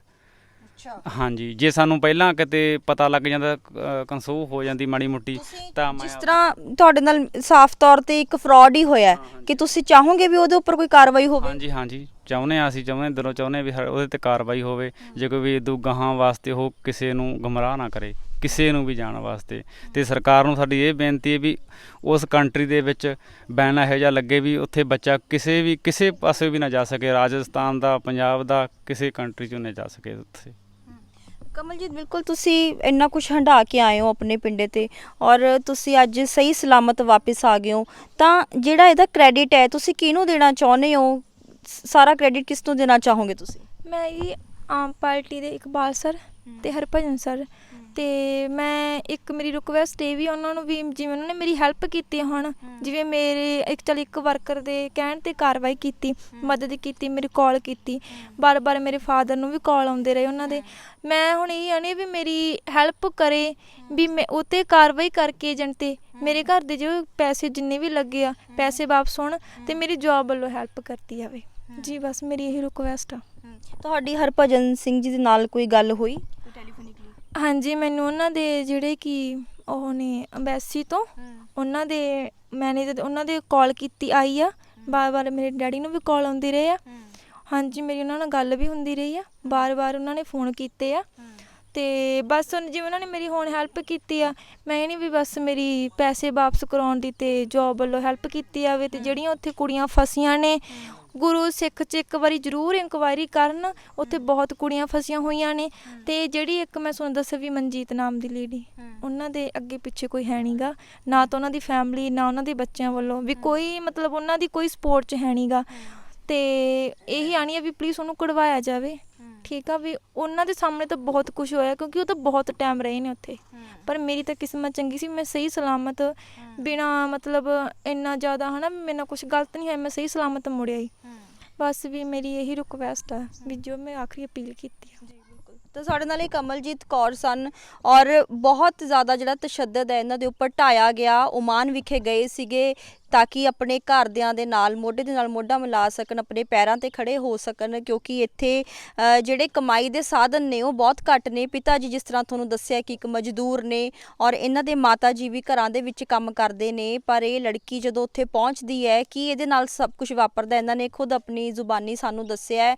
ਔਰ ਸਰਕਾਰ ਦਾ ਵੀ ਇੱਥੇ ਬਹੁਤ ਸ਼ਲਾਘਾਯੋਗ ਕਦਮ ਕਿ ਉਹਨਾਂ ਨੇ ਬਹੁਤ ਸਵਿਫਟਲੀ ਇਸ ਲੜਕੀ ਦੀ ਹੈਲਪ ਕੀਤੀ ਇਹਨਾਂ ਨੂੰ ਉੱਥੋਂ ਲਿਆਉਣ ਦੇ ਵਿੱਚ। ਔਰ ਜਿਸ ਤਰ੍ਹਾਂ ਸਾਨੂੰ ਕਮਲਦੀਪ ਨੇ ਦੱਸਿਆ ਕਿ ਕਿੰਨੀਆਂ ਉੱਥੇ ਹੋਰ ਲੜਕੀਆਂ ਜਿਹੜੀਆਂ ਨੇ ਉਹ ਉੱਥੇ ਫਸੀਆਂ ਹੋਈਆਂ ਨੇ, ਉਹਨਾਂ ਦੇ ਉੱਪਰ ਵੀ ਤਸ਼ੱਦਦ ਢਾਇਆ ਜਾ ਰਿਹਾ ਹੈ। ਤਾਂ ਸਰਕਾਰਾਂ ਨੂੰ ਚਾਹੀਦਾ ਕਿ ਅਜਿਹੇ ਜਿਹੜੇ ਏਜੰਟਸ ਨੇ ਉਹਨਾਂ ਦੇ ਉੱਪਰ ਸਖਤ ਕਾਰਵਾਈ ਕੀਤੀ ਜਾਵੇ ਔਰ ਜਿਹੜੀਆਂ ਲੜਕੀਆਂ ਉੱਥੇ ਫਸੀਆਂ ਹੋਈਆਂ ਨੇ ਉਹਨਾਂ ਨੂੰ ਵੀ ਉੱਥੋਂ ਕੱਢਣ ਦੇ ਵਿੱਚ ਜਿਹੜੀ ਹੈ ਉਹਨਾਂ ਦੀ ਮਦਦ ਕੀਤੀ ਜਾਵੇ।